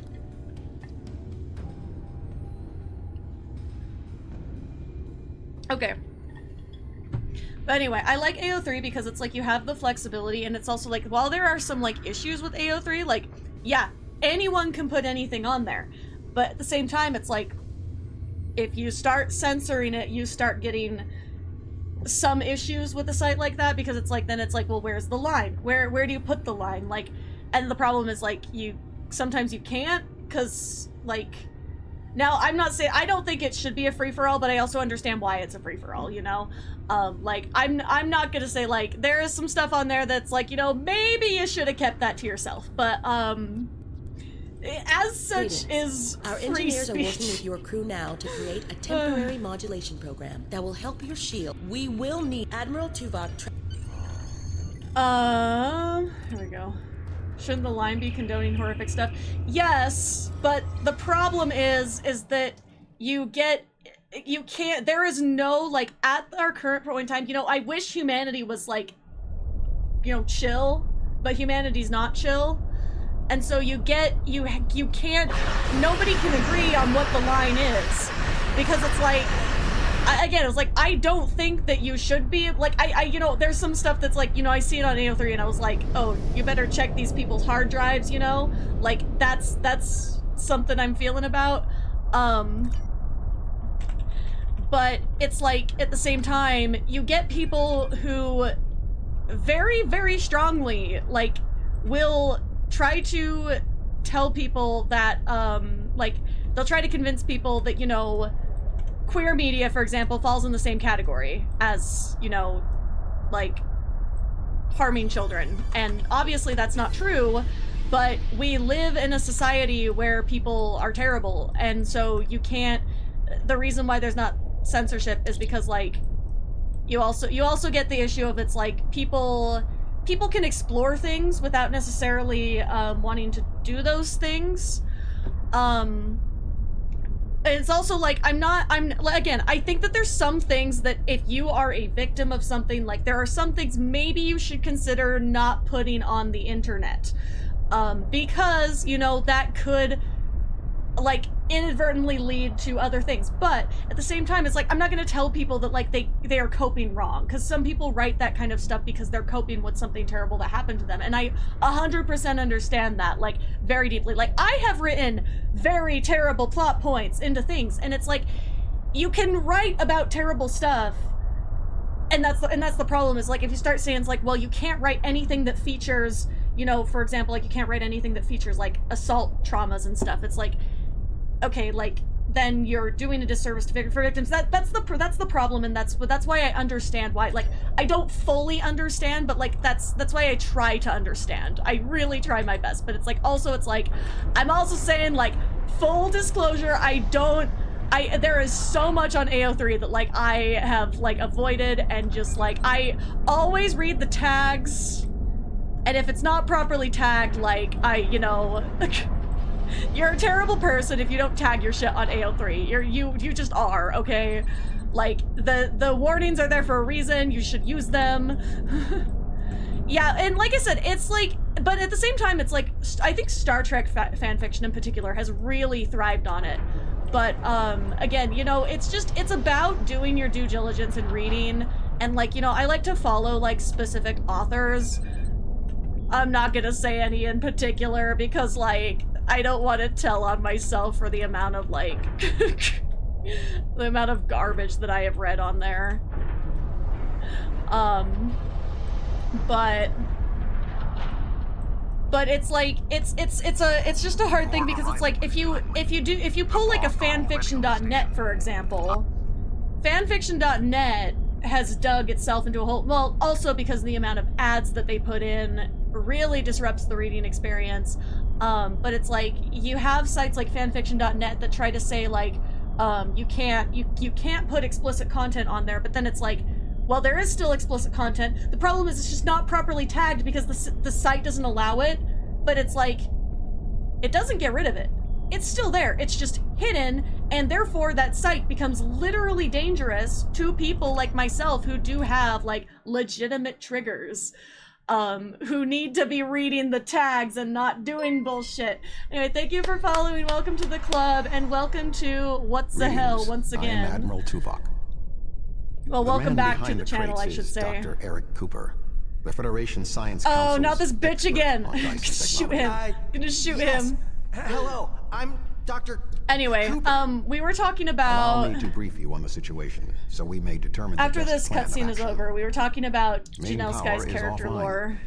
I am not sure. Oh, that what was a caused. very There are two unsettling generator rooms that transition. control much of the... More than the three of us can safely engage. Defeat would be certain. However, if we restore... Oh no, this is the one. This is the one where the whole time.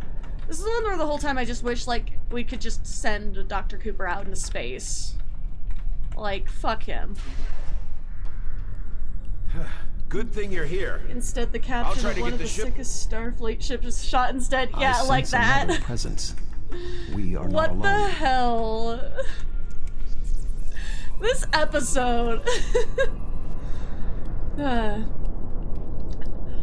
Okay, I'm so glad someone finally said it. I never liked the guy. I thought he was weird as hell from the beginning, but you know, we're not supposed to say anything. Like when he was revealed, like when the first time I saw he was revealed to not be a normal person, I'm like, I am not detecting the Voth that killed the captain. Oh no no. He is using cloak I would technology. argue that he's worse than Tactically, Neelix his because best like option he is to remain seems hidden like and he's attempt hiding to waylay something. us one by one. Neelix isn't really hiding We must something. move He's just like, forward. you know, The trapped Voth will be attempting like to circumvent mask my off constantly, modifications. but What do you suggest? well, yeah, let's give him a phaser. Whatever. You're giving me a phaser? Have fun. Shh.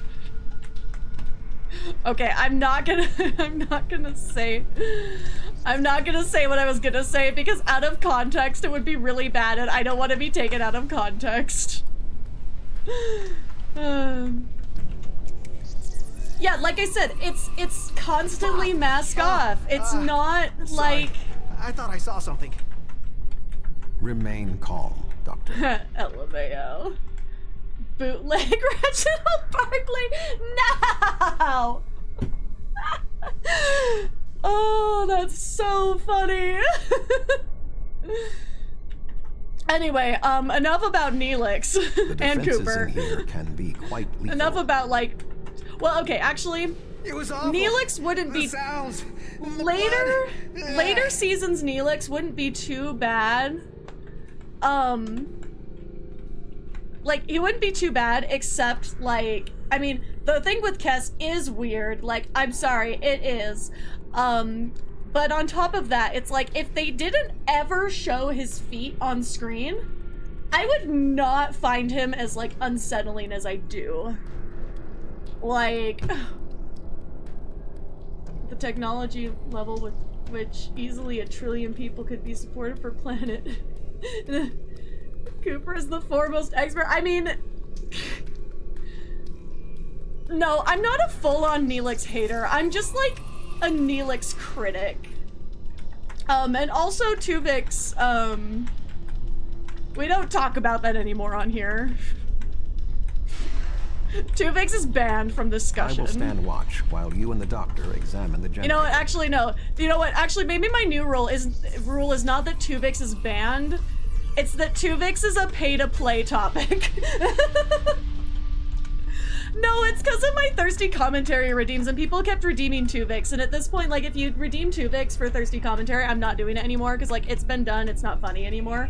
In all honesty, like, we get it, like, it was a thing, it's just not funny anymore, but, If I understand this correctly, we can restore main power activating consoles that match the symbol up here. Paid up. After the first one is activated. No, it's like, we'll I only mean, have 20 look, seconds it's like to activate the other two. If we don't, the system will defend itself. $1. Also, We'll get you activating the 1 wrong minute of consoles will trigger Tuvix the system's commentary. defenses. Be careful. It builds on it, but you know, not it's like my no free feet jokes. It's no free Tuvix. We're locked out. Swarmers incoming. Damn it. Where are they? Where's my... Am I too far away? There we go.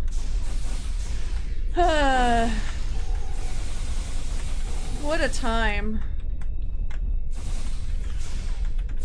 I didn't even see these. Is it over? Oh, I saw some parallels between Neelix and Jar Jar Binks. Okay, well, you know, the thing is, if I mention Jar Jar, I get like, you know, instant groans. And the thing is, I will admit, I am that person who is like, I will always bring up Jar Jar Binks because everyone hates Jar Jar, and I'm just like, no, I'm gonna bring up Jar Jar. And I'm going to remind everyone about the horrific merch that exists. And then I'm going to talk, and then I can say, you know, there's a lot of bullshit I can say. Like, I'm just gonna be like, no, you know what? Jar Jar is the best character, and here's why. I'll just make something up. But no, I do also think that, like, there is a serious problem in general of people, like, not being able to separate the characters from the actors and like going after actors for no fucking reason at all. Like, that unfortunately happens way too often. Oh no, why they move so fast? No, those big stompers. Let's fucking go. Oh my god, no, not the Jar Jar whatever, you know what, I can do anything. Okay, so you know okay, I will leave you with this thought. Not bode well. So it's technically thirsty commentary, but it's, you know, it's also payback for redeeming this in the first place. You know the very specific Jar Jar Binks tongue lollipop. Imagine that. How can I say this in a way that I'm not gonna get banned from this website?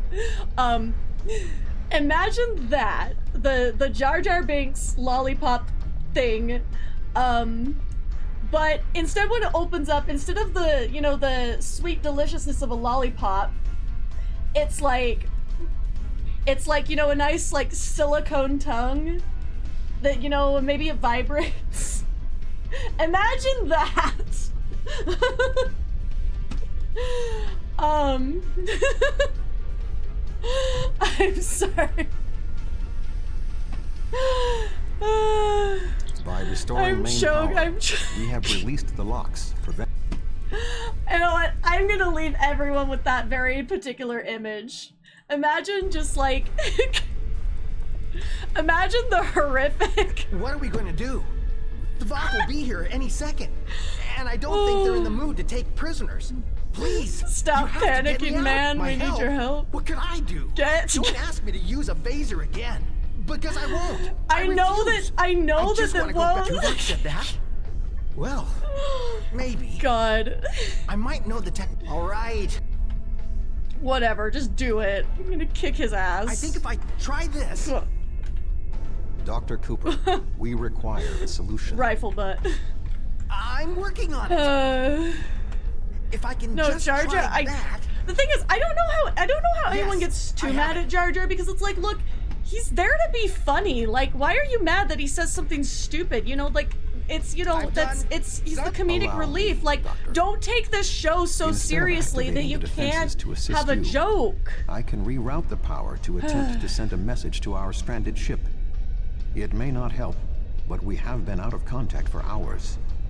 Your options are, what? I can alter the programming of the security swarmers that normally patrol this area. I can activate... I'll wait here. You know what? We'll try this. He's a Sith Lord now. Now no one's... You know what? You're real. I'm so ready to get shot by some beams. Whatever. I've seen people declare Star Wars dead because minorities in the Acolyte trailer. I mean, oh yeah, no. the Star Wars fandom, like, okay, I wanted to, like, do more of, yes. I'm just gonna stand over here while y'all, like, get set on fire. Damn it, no, wait, fuck.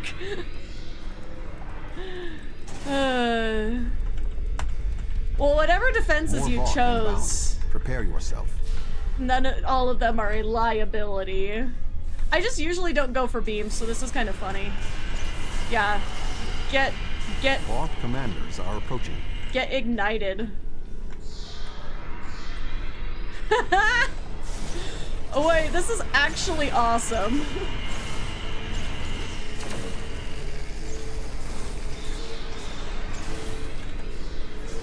But no, it's like, no, see, when I say unhinged, like, oftentimes it's because I'm joking about doing something, like, absolutely insane. But then there's also, like, unhinged as in, like, you know, there's absolutely no coming back from it and you're a terrible person, so... Oh shit, we have to go through the beams. Scary, scary, scary. Yeah, I have this altered with the photon burst. I'm just like... I'm not... Clearly, I am not paying all of my attention right now, because I'm trying to talk to everybody while I'm like... But no, like I was saying, I used to want to stream, like, I really like Star Wars The Old Republic. Like, I'm not a huge Star Wars fan, but I do really like that game. But, my problem is that,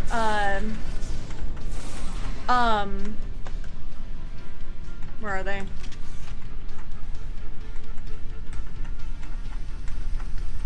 Let's pull out the... No! Explosion of sufficient magnitude to cause a breach. But the thing is, it's like, I really like playing it for the story, but it's like the can't get in. The fandom, the Star Wars fandom, made me not want to stream that game. Like, a shield up around the next door. I can't do it. It's like, I'm sorry, like, we're really gonna argue that, like, the Empire principles, like, can somehow, like, apply to real life. Like, I mean, but what I mean is, like, at one point in one of my streams, it got so bad, the VOD is, like, nowhere to be found, because I never reposted it. I very distinctly remember somebody being, like, straight up an Empire apologist to the point where they're like, no, actually, if this happened in real life, it wouldn't be terrible. I was like, what, so, like, are you literally a Nazi? Like, did you just admit to the whole chat that you're a Nazi? Like, what? It's like, it's wild, and I'm just like, I can't, I deal with enough in the Star Trek fandom. It's like, but at least there's kind of, like, enough good people to withstand the crap. There's too many people in Star Wars to, like, direct access. God. No, I mean, no, it did happen. I'm not saying it didn't, but I'm just like, but, like, to say that, but they said it as if we didn't already have real life historical things to point to say why this kind of thing would be a bad idea, you know? Like, what the fuck? I'm here. Like, I'm here. Wait. Doctor, we require a way to access the other areas of the station. Your thoughts? I have an idea, but you may not like it. Stupid little redhead bangs. They have maneuvering jets that we could use. You know, it's so funny that he's the one who comes up with this idea when he's the one that's too much of a bitch ass to do it. The heat of the sun. Should. Well, nothing will withstand that much heat and radiation. I'm just like so real. I'm like, photon burst his leg. In the shadow of the station, but technically they can keep us safe for a little while. Oh no, like I said, I'm not saying. I think that there are a lot of people who can consume Star Wars in a normal way, but there are just too many fans, and they're the vocal few that make things absolutely, like, damn it, I moved. Like, absolutely unbearable for the average woman gamer, especially. That just like me? Of course not. It's far too risky for me to go out there. Get your ass out there. What the fuck? Get in there. Leave me out there? Internal comms are still You want to be alone when the VOD return? No, it's like the... Okay, I also missed a longer thing of here. Can be annoyed that the prequel movies were inconsistent in tone. Well, that's the thing is like... I'm not saying you can't criticize, like, the movies, but there are some people who, like, one of my unpopular opinions is that, like, well, it's my favorite Star Wars is The Mandalorian, and the number of times I just get completely roasted for, like, having an opinion is wild. Like, I hate it here. I can do this. Calm yourself, Doctor. Conserve your oxygen. Okay, it's just like Ryza. Wee. And like I said, I don't care enough about Star Wars lore if there's like some nuance that's like, oh, they didn't do this and this. Like, I don't care enough. It's like, look, if it's a good story, it's a good story, you know? Like, I don't know. So many people are just haters for no reason. They're like, oh, but like, and then the thing too is like, they like, what I've also been called some very misogynist things, for liking The Mandalorian. Because I've heard the Mandalorian, like, or I've also actually heard some people, like, spew out some, like, Pedro Pascal hate simply for the fact that, like, you know, he actually, like, has morals and principles, you know? Like, they really don't like that. They're like, oh no, he's a feminist. Like, what? Like, why are you so mad unless you're, like, genuinely afraid of women? Like, please go to therapy. I don't know.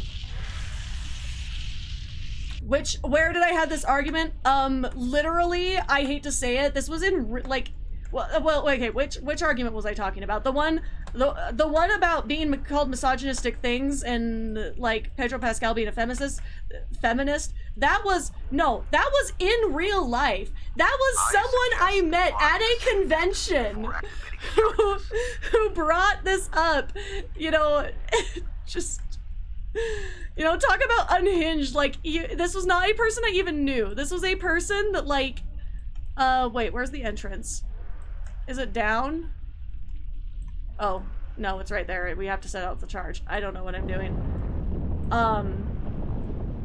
Yeah, no, there's also, like, wow, is it supposed to flash like that? I love flaming in the sun. Anyway, no, so there's a lot of, The door is sealed. Any ideas, Doctor? There's, well, to be fair, at one of the cons that I have attended, Gina Carano was in attendance as a celebrity guest, but, I will give the con credit, like, there are some, okay, wait, are the relocks? Am I going back up? Well, that's the thing is, yeah, no, you're exactly right. They're like, oh no, we don't like like, they didn't like her character until suddenly, like, she was gone, and then suddenly she's the best ever. It's like, what? Like, literally, what the hell? Like, I like the character too, but again, we need to separate people from their characters. Like, my problem is not with the character, you know? Like, I liked the character, but the problem is that people, like, they didn't even like the character. Like, what the... Yeah, no, it's because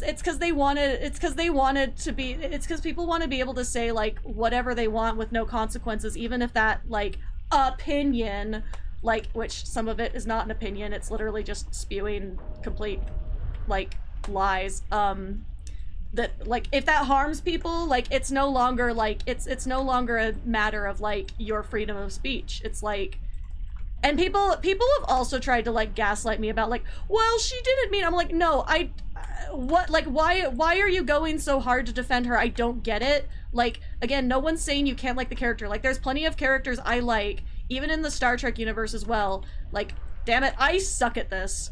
There are plenty of characters I like that, like, the actor is an asshole, you know? Like, for example, actually, since we actually just brought up Barclay as a character is a little bit, like, doors are open.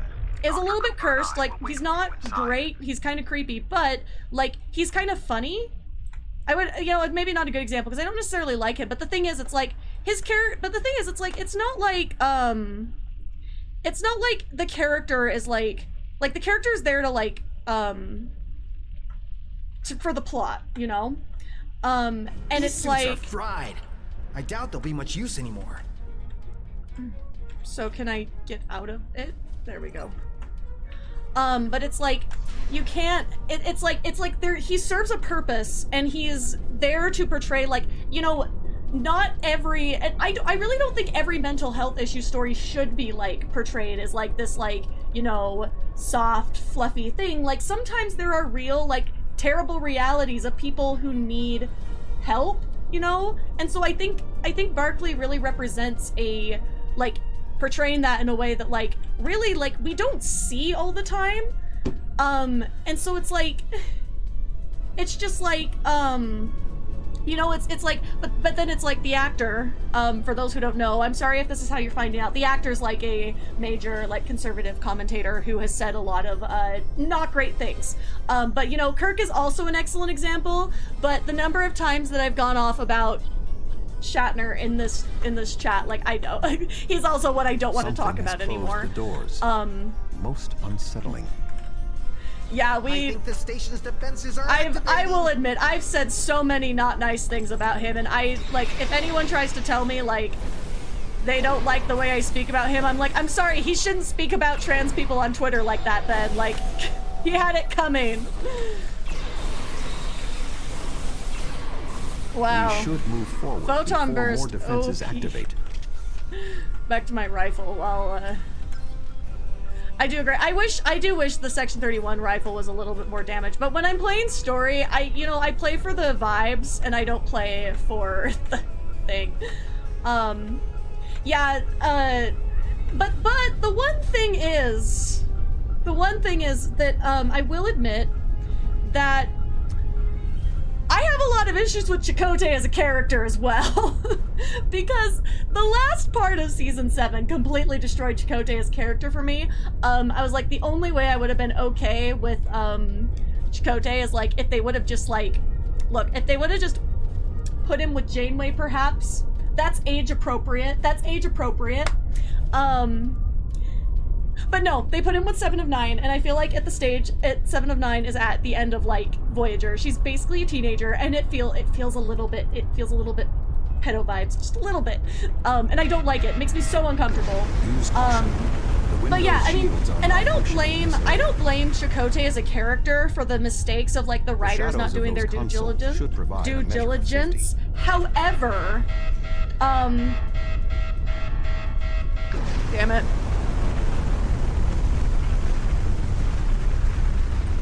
I was just saying, however, like, you know, even if you take the character out of the context of that, it's also just uncomfortable how they kind of like, no!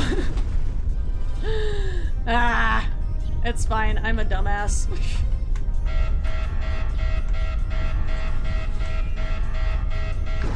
The shields will hold. There we go. Our destination is ahead. But yeah, it's like, even if you take him out of context of, like, the bad consultant, I still think that, like, there are aspects of his character that really are not cool, you know? Like, it's like, you didn't need to put him with 7 of 9. 7 of 9 did not need... Like, 7 of 9 never needed a romantic partner. The stuff with the Doctor is a little bit weird too, but I genuinely feel less weird about it than I do with Chakotay, simply because, like, the Doctor, like, is in a more powerful position. Like, he also is kind of on his own journey, similar to Seven's, so it's not as, like, uncomfortable, you know what I mean? Found it weird they didn't let her wear a uniform. Yeah, I mean, a lot of that is also behind-the-scenes nonsense, which, again, is similar to my opinions on, like, the Chakotay consultant. That's a behind-the-scenes thing that, you know, we can leave alone. Like, you know, it's like, you know, we can picture Star Trek in the way that, you know, if this didn't happen, but it's also like, it depends on if you're talking about it from, like, a character perspective, as, like, if this was, like, you know, evaluating them as, like, a person, but, you know, obviously not a person, versus, like, good work. Reactivate the shields and we can complete our mission. As, you know, like, just people who, like, were at the mercy of writers who didn't make the best choices at times. But no, I was gonna say, here's what's so funny is I am actually, like, I'm the worst. I am a Bashir defender. I don't defend his actions early on, but, like, a lot of anyone who tries to tell me, like, that Bashir is, like, the worst, I'm like, look, but I mean, yes, I feel like Bashir is, like, the one element where there's kind of, like, maybe not explicitly Berman, but like Berman influence a little bit. I feel like Bashir's kind of that in Deep Space Nine. Given that the rest of the show is largely not Berman influenced, which is why it's great. There we go. The deactivation program is moving nicely. Doctor, I'm detecting something curious. Energy levels in the gateway in front of us are rising at an exponential rate. It appears to be activating. What? Let me check. Oh, this is not good. The gateway is designed to be an escape hatch in the event this station goes offline.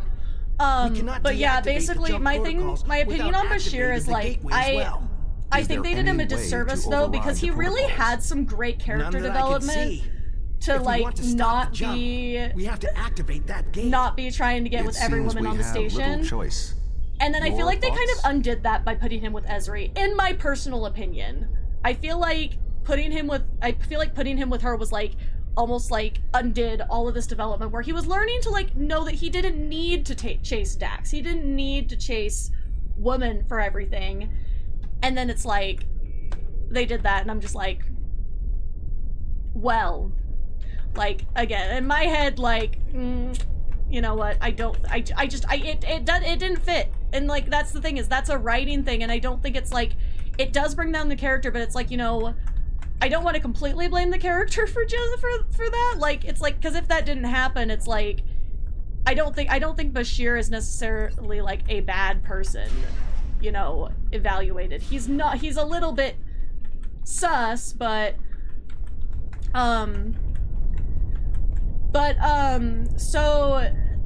so in response to What's-his comment about Chakotay, there is actually like, it actually like is known that the, I don't see Cooper there, it says he's there, anyway. It actually is known that,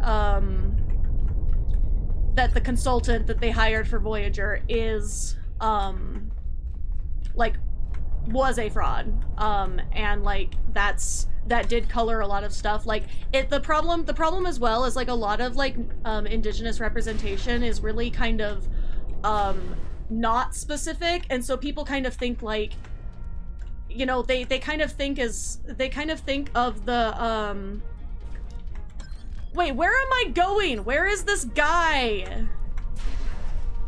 Oh my god, did I lose him somewhere? He wasn't there at the thing to talk to him. What the hell? Wait. Something's not right here.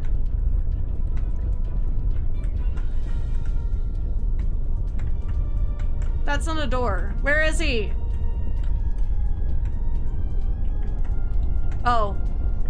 No! As Tuvok said, we have no choice. Cursed. If we want to stop this sphere from moving, we need to activate the gateway. Anyway. Our time here is limited.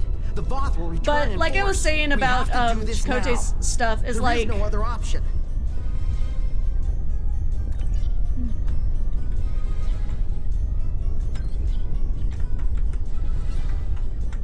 but basically like it's like the indigenous representation, I feel like, especially because of what like what America did to Native people, I really feel like we as a society owe them like not making their culture into a monolith.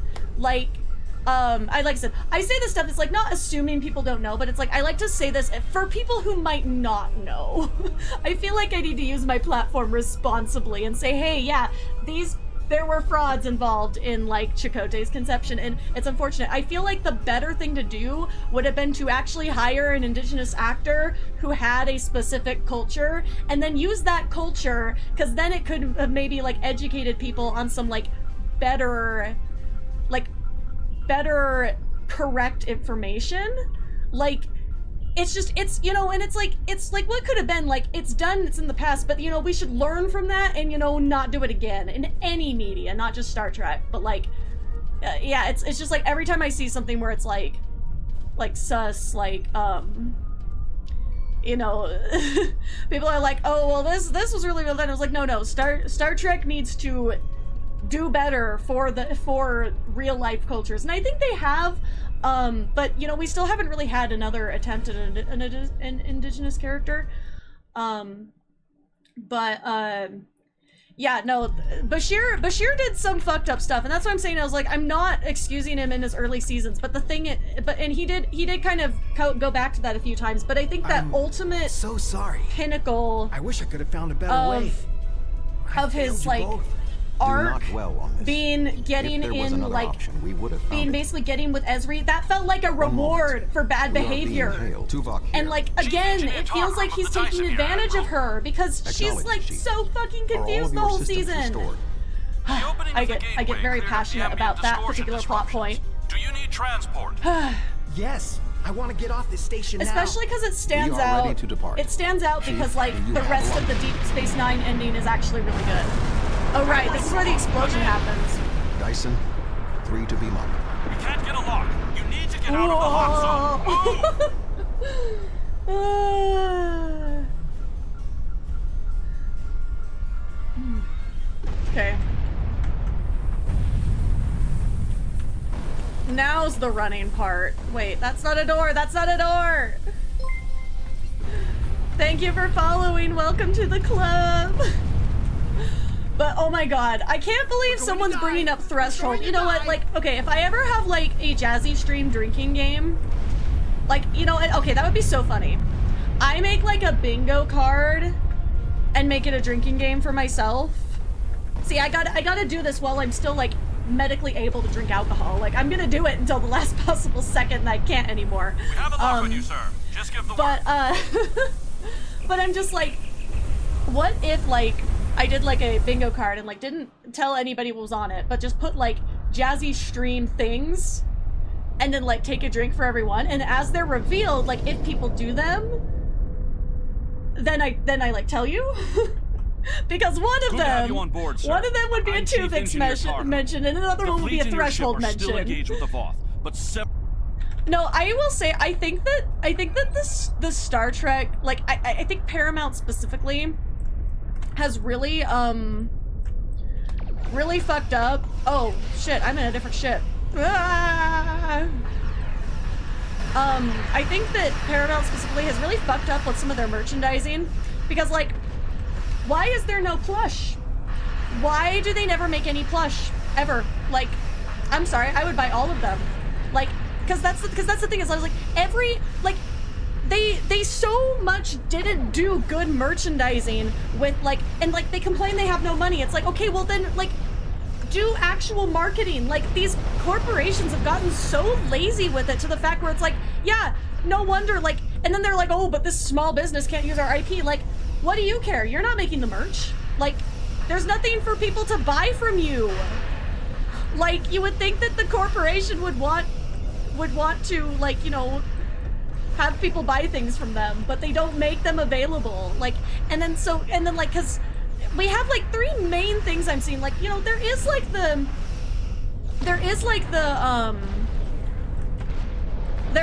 salamanders, but that was like a while ago. So like, you know, okay, I'll give them that one. Like, oh, you know, you didn't think the salamanders would sell, but you know, it's still an opportunity. They can still do it now, especially with Lower Decks making jokes about it again. But then, oh shit, this thing's really long to be there, whatever. I don't know how to use this ship right now. But basically you have like so many main characters that you could have used for like merchandising, because you have Murph and you have Moopsie, and yeah, like what, like there were Moopsies popping up like the moment the episode dropped. Like, so many people, like, just like so many like smaller manufacturers made Moopsie, not even to mention the fan creations, you know, like, because plenty of people made their own Moopsie, but it's like, it was like people like mass-produced Moopsie, because there's a bunch of Moopsie on Amazon, you know, and you know, none of it's official, and yet there was like no official Moopsie. Like if they would have been the first to drop it, they could have made money. But they didn't. Like, I'm sorry. It gets to me, because it's like, I don't care that they're not making money. No like, more VOD look, like, corporations kind of suck, you know? Like, they do bring us Star Trek, but they are still a corporation. But the thing is, it's like, they literally are not making good financial decisions, you know? However, oh, I forgot how long this one is. We're still going. Okay, yeah, it's getting late enough. Well, it's not late, but it's like it's towards the end of my stream time. But yeah, it's like it's like I don't know, is Triple Toys actually licensed? My nav computer. Because it's not technically a Paramount. It's not technically a Paramount company, but there's the Triple Toys company that's been making them for a while, and they've done like some collabs with Star Trek Online as well, which I think is really cool. But it's like technically that's not Paramount. That wasn't even their work. Like, you know, the hell, like. But yeah, and I do agree that the bootleg stuff is better, so I don't really mind. But at the same time, like, Tuvok? Your query will have to wait, Doctor. Shields are down. We should have shot him when we had the chance. You're not. My theory is that he was never Cooper. Just saying. Cooper. Welcome in. It's about time for me to sign off, but I'm finishing up this episode. The weak shall perish. But actually, yeah, I actually do have a pink Tribble somewhere. I have a pink Tribble and I have a purple Tribble, and Captain, I think they're in one of my storage bags. Of the sphere are powering weapons. The mammalian ship is still disabled. The mammalian ship. We will destroy the creatures and then return for the mammals.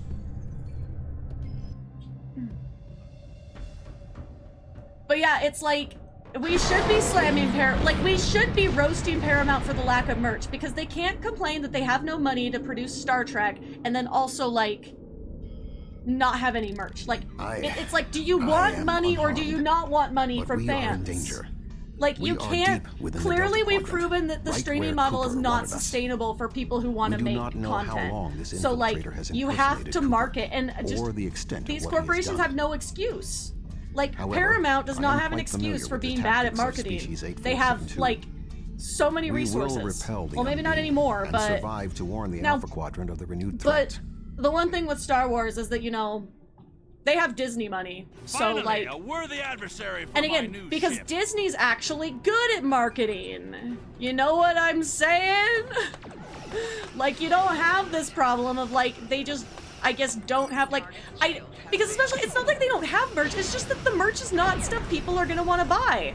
Because, like, I'm sorry, if it's like a basic ass t-shirt, like, I'm 100% gonna buy the one that's funny from somebody on Etsy, or like an independent artist, and I am from the, like, the bigger company, you know? Like, they have to make me want it. Especially because we don't live in an age where people are happy with corporations right now.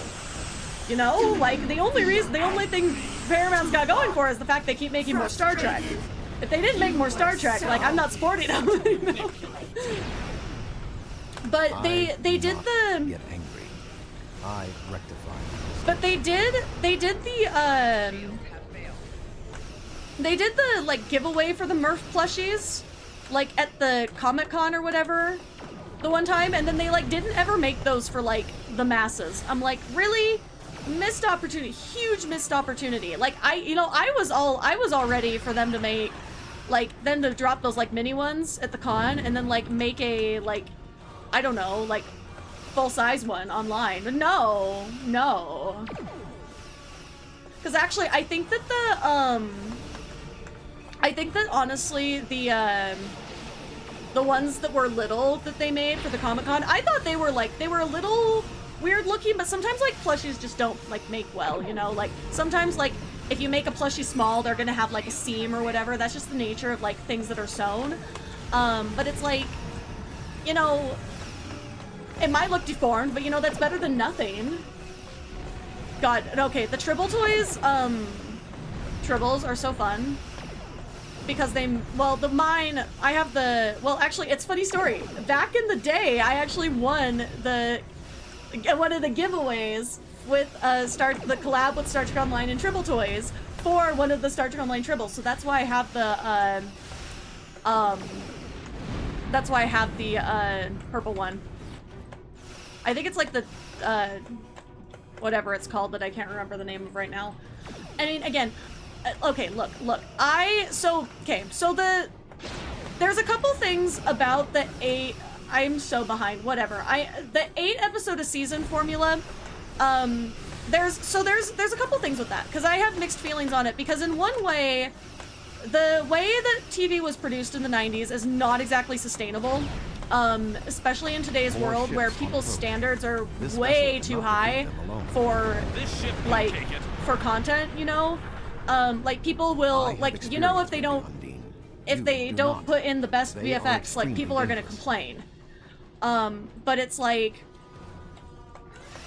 in all honesty, you know, I just... The Lisette is here to provide any assistance you require. I don't know what we're doing. Anyway, but the thing is, it's like, you also can't substitute, like, visual effects and not have a story. I'm just saying, I was like, there would be people who would whine and complain if they didn't do a lot of the VFX that they do, that do cost them money. Someone tried to tell me that VFX don't cost money. I was like, no, VFX are some of the most expensive part of TV. They're like, oh, but they don't have to use green screen anymore. They can use the AR wall. And I'm like, who do you think makes the stuff for the AR wall? That is a VFX artist that they have to pay. Like, what? Oh, you don't even know. Like, conventions in Utah, my dudes. Like, oh my hell, I can't. Anyway, no, again, this is... Sometimes I reference things that I've seen in the wild on, like, the Hell Site Facebook or something. But a lot of the time, no, this is stuff, like, especially when it's Star Trek stuff, it's stuff that people have, like, told me straight up to my face, and I just have to sit there and be like, what? What? No, it's insane what people think. They're like, no, I've actually heard at least 2 people say to me to my face that they think, and again, I have a bachelor's degree in film. I don't use it. I use it to edit my stupid little shit, but I have a bachelor's degree in film. I'm not a dumbass. I have some experience on this.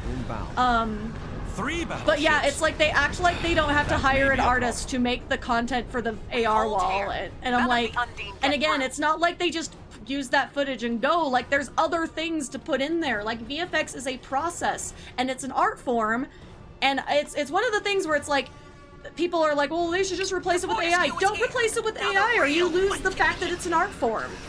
Anyway. But no, on the matter of, yeah, no, it's insane. It's just like, you will not get quality if you try to replace VFX with AI. If they start like going that way, like, even if it's Star Trek, I honestly will probably stop watching it, because that goes against, like, the thing is, you can't have generative AI in our current world.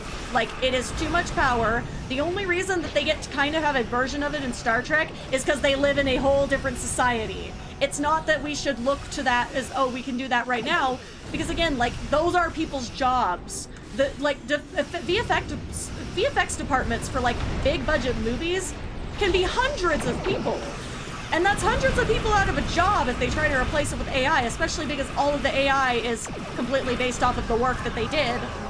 And so they should be paid for that, you know? I'm just saying. But yeah, it's like, I don't think that VFX is necessarily a bad thing. However, we do need to acknowledge that there is a lot of work that goes into it, and it is an expense. And I wish that like, well, okay, because for example, the Elysian episode of Strange New Worlds was great, and it didn't have a ton of VFX.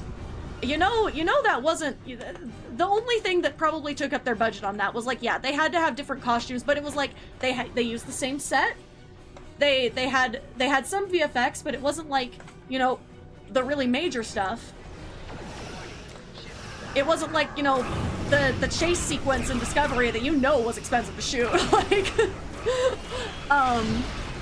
but yeah, it's like, I like seeing VFX work, but it's also like, I think that there needs to be a balance, and I honestly wish, like we'd bring back some filler episodes, because like those are always so fun. Those are some of my favorite episodes in 90s Trek. And I understand that like we shouldn't like, you know, I understand that we can't go back to what it was in the 90s. Like, I understand that, again, as someone who has worked in film, I understand that. But I do also think that, we could go back to, like, maybe doing a few more episodes per season and, you know, adding in, you know, focusing on other things besides the stuff that's big budget. You know?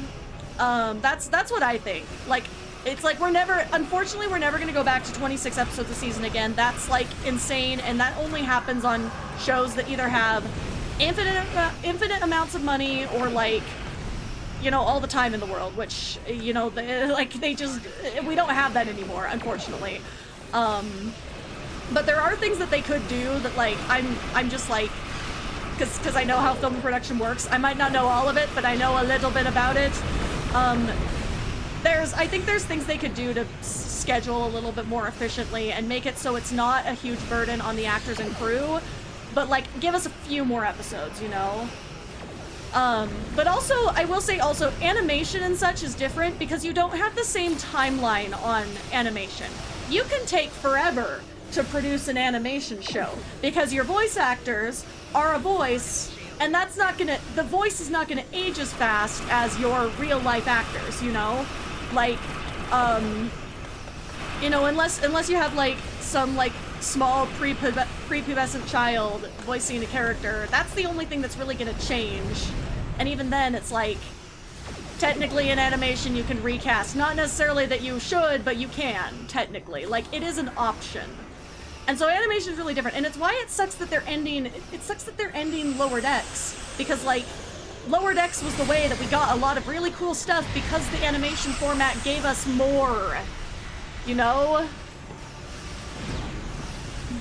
But yeah, and it's like, and I have especially mixed feelings on like people, like I think the problem is that people are just so, some people are so against recasting, and like I do agree in some cases it's not appropriate. However, like I wish that we were a little bit less resistant to recasting, just in the way of like, now that we have AI, it's like, okay, so, you know, for example, there are people who do think that, like, you know, instead of hiring another actor to play Strange New World's Spock, there are some people who think they should have just put in an AI generated version of young Leonard Nimoy, which like, no.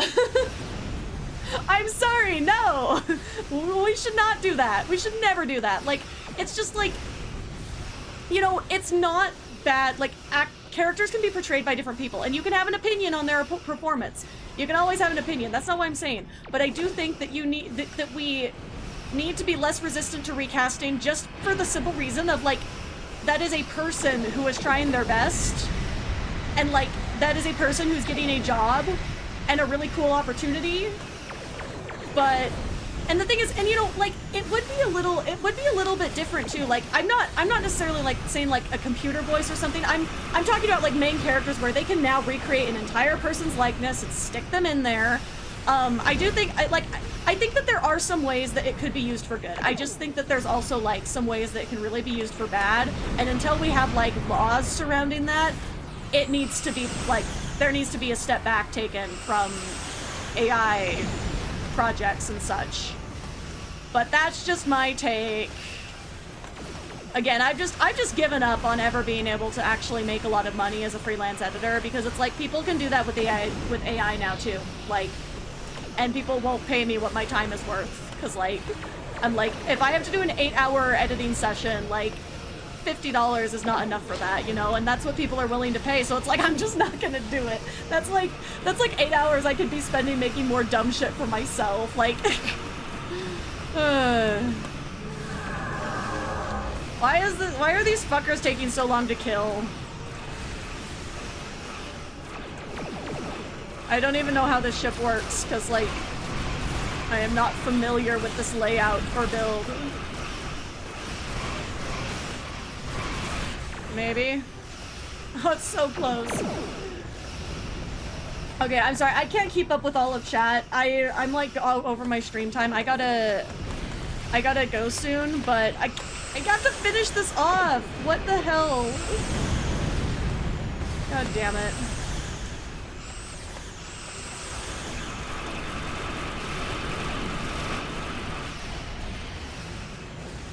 The fact that they locked this to single player too, or you're just stuck in the hell that is this. Okay.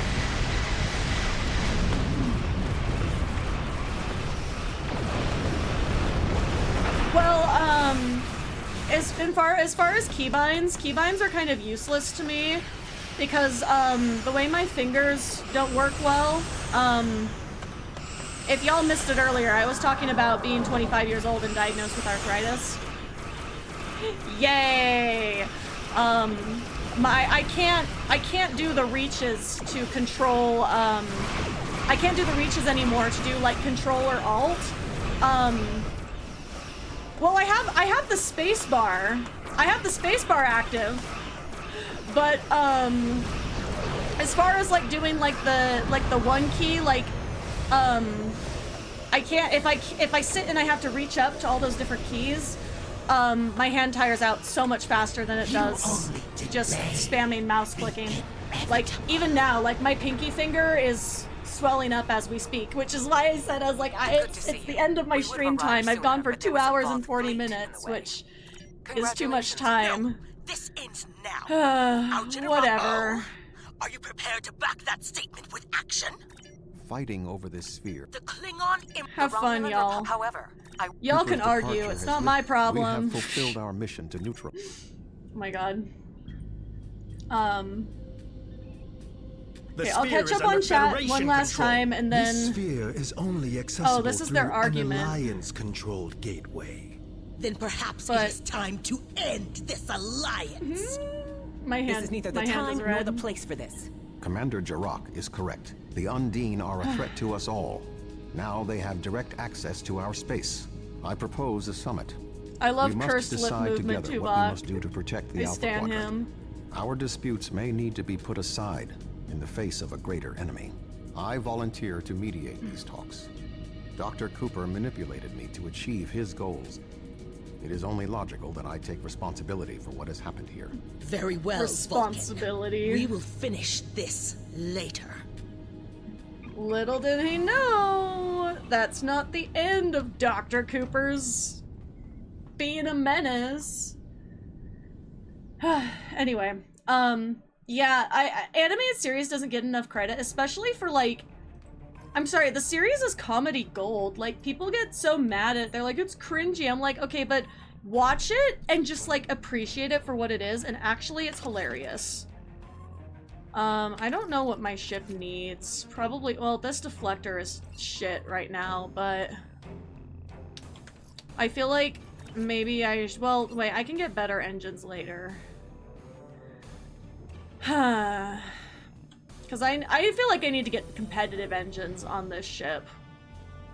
But we'll go with the deflector for now. I can always come back and get more later.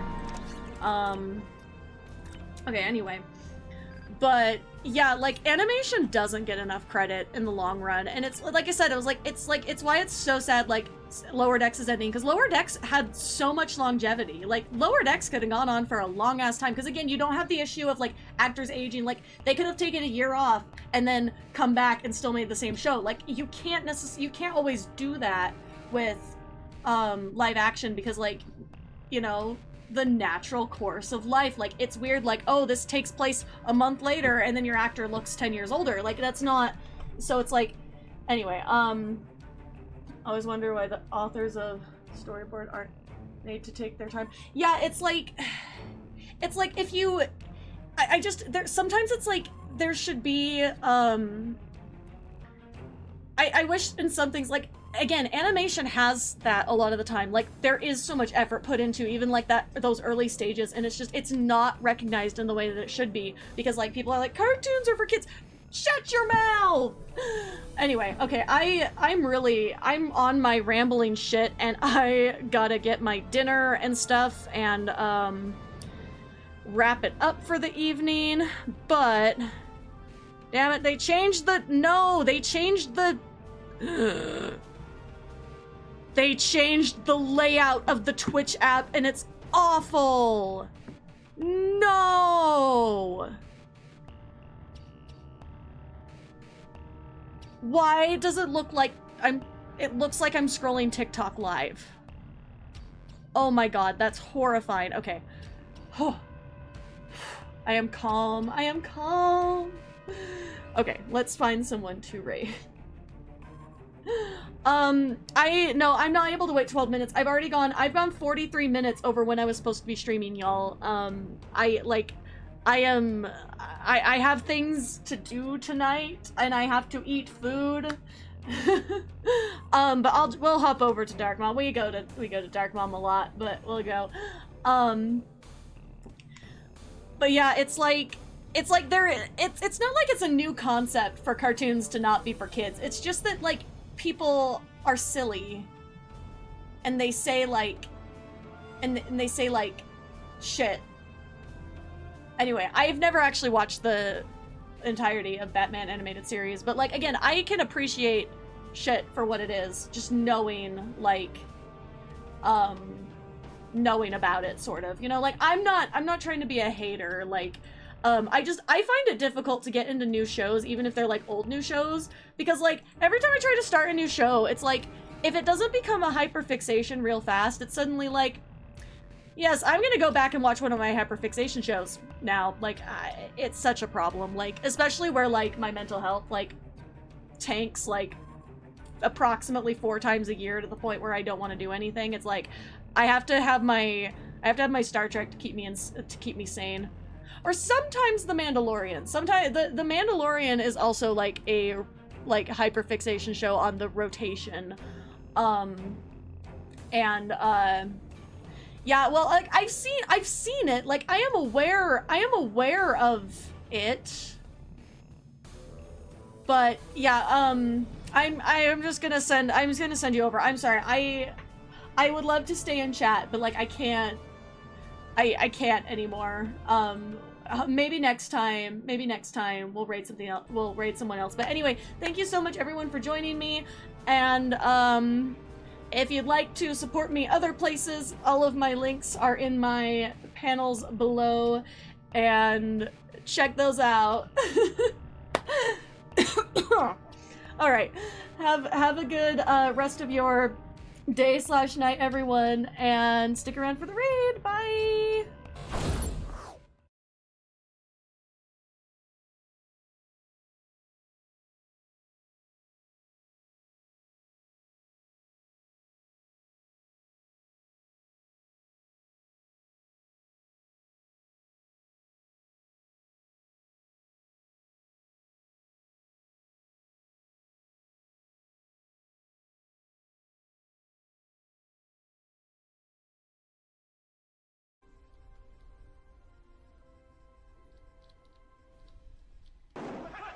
Hut, hut, hut, hut, hut, hut, hut, hut, hut, hut, hut, hut, hut, hut.